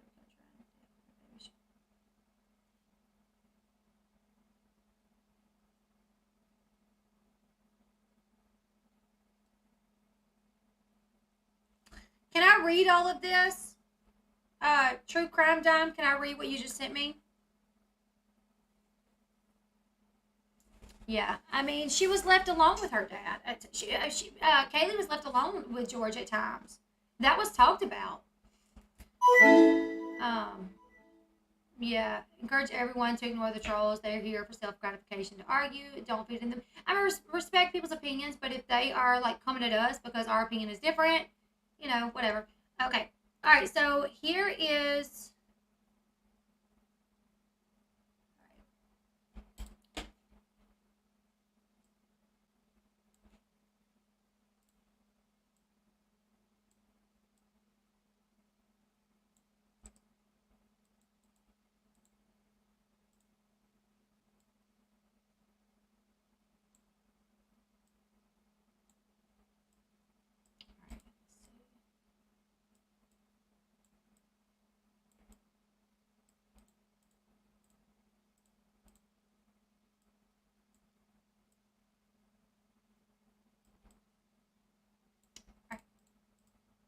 Google search for foolproof suffocation found on Casey Anthony's computer from the day her daughter disappeared. A jury might not have acquitted Casey Anthony of the drowning death of her daughter if they knew she Googled foolproof suffocation on the last day little Kaylee Anthony was seen alive. It's the latest example of Google search history becoming evidence in a murder case. By this time, the digital footprints were found. It was too late, and the suspect had already been set free. Are police paying enough attention to browser breadcrumbs?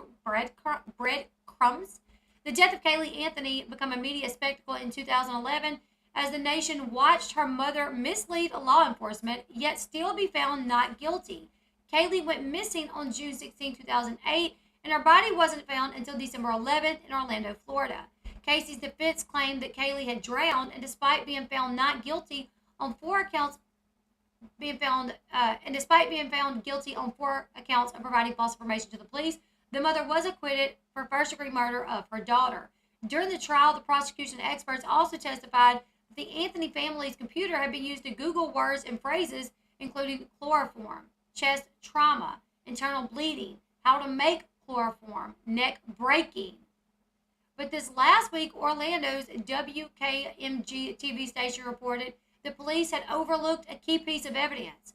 Someone had Google searched foolproof suffocation from the Anthony computer on June 16th, the day that Kaylee disappeared. A book about the case by Anthony's defense lawyer, Jose Baez, has previously reported that someone made the search but had the timing off. The book suggested Kaylee's father had Googled the murder method. Now, WKMG reports the search happened an hour later after George Anthony had already made his way to work, and that Casey is likely the one to have typed it in. If the mother had Googled a way to suffocate someone on the last day anyone saw her daughter alive, the jury might have concluded differently. Google searches have already been used in several murder connections. In 2005, Mac specialist Robert Pedrick was convicted of murdering his wife after evidence surfaced on that he had Googled neck snap break, downloaded a document named 22 Ways to Kill a Man with Your Bare Hands, and researched how deep the lake was where his wife's body was later found. In 2006, Justin Barber was sentenced to life in prison for murdering his wife on a beach. He had previously searched for Florida and divorce, as well as words trauma, gunshot, right chest cases. He also downloaded and then deleted Guns N' Roses song, Used to Love Her. That details murdering one significant other. Right, so. Yet still, the Google search history of the Anthony's family computer wasn't examined closely enough. It seems that detectives and police may benefit from greater training and digging for digital evidence. I doubt it will be long before mobile search history and other smartphones evidence starts popping up in trials. However, law enforcement will need to be careful not to violate the Fourth Amendment, which protects against unreasonable search and seizure. A murder case was overturned in September after police read a suspect's text message without a warrant. All right, let's see. I got some other things that I want to read to you guys. Hold on.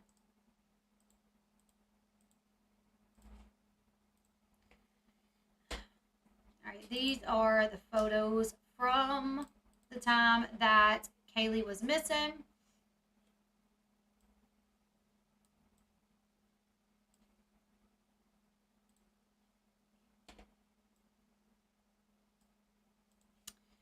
Casey Anthony entered a hot body contest 4 days after her daughter's disappearance, and we're still not over it.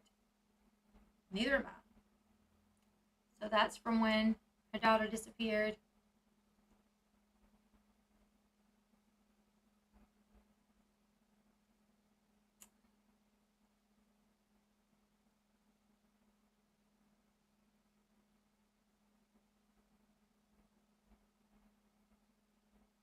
So those some of the photos.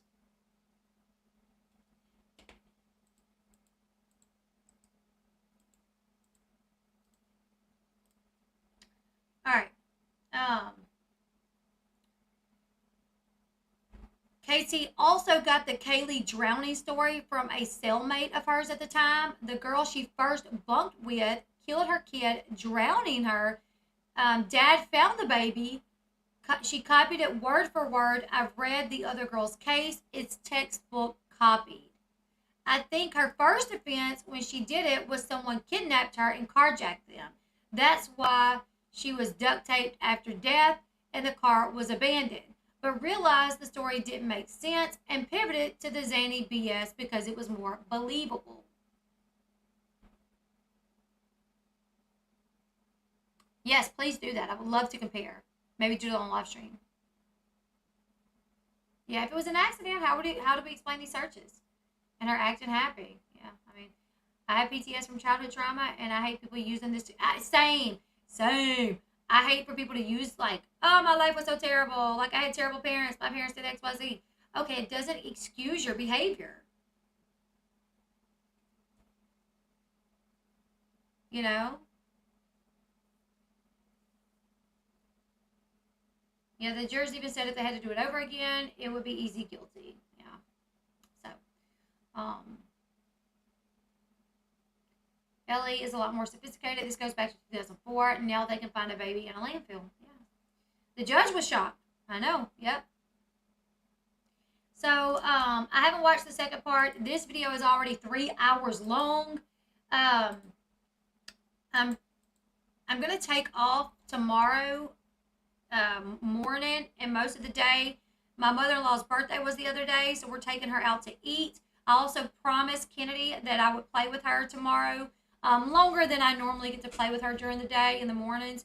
So we got to get up in the morning. We got to go take care of some business, go take my mother-in-law out to eat, gonna play with Kennedy. But I will come back tomorrow evening and we will do the part 2. Okay, we'll do the part 2. I'm not done for tonight. I'm gonna come back. I think there was some other stuff that I wanted to cover. Okay, the Colin Gosling video. I think we're gonna watch that together and we're gonna talk about that, where he kind of talks about his relationship, or his not relationship, with his mom, Kate Gosling, and how she stuck him into a residential home even though he didn't need to be there. We're going to talk about that next. Tomorrow evening, we will do part 2. So make sure you guys leave me your thoughts in the comment section below. I appreciate everybody coming in, sharing their thoughts and opinions. Even if they're different from ours, you know, I don't mind, just as long as we can agree to disagree. Always keep it, you know, where it's a calm and chill chat. That's what we're going to keep it as. So, you guys leave me your thoughts in the comment section below. I lost my son when he was 13 years old. I was in shock for almost 2 years. Not out dancing. She is a liar. She murdered that poor baby. Yeah. Leave me your thoughts. Give this video a thumbs up, and I will see you guys. Gonna do one more, I'm sure. Then tomorrow evening, we'll do part 2. So, I'll see you guys in a little bit. Bye, everyone.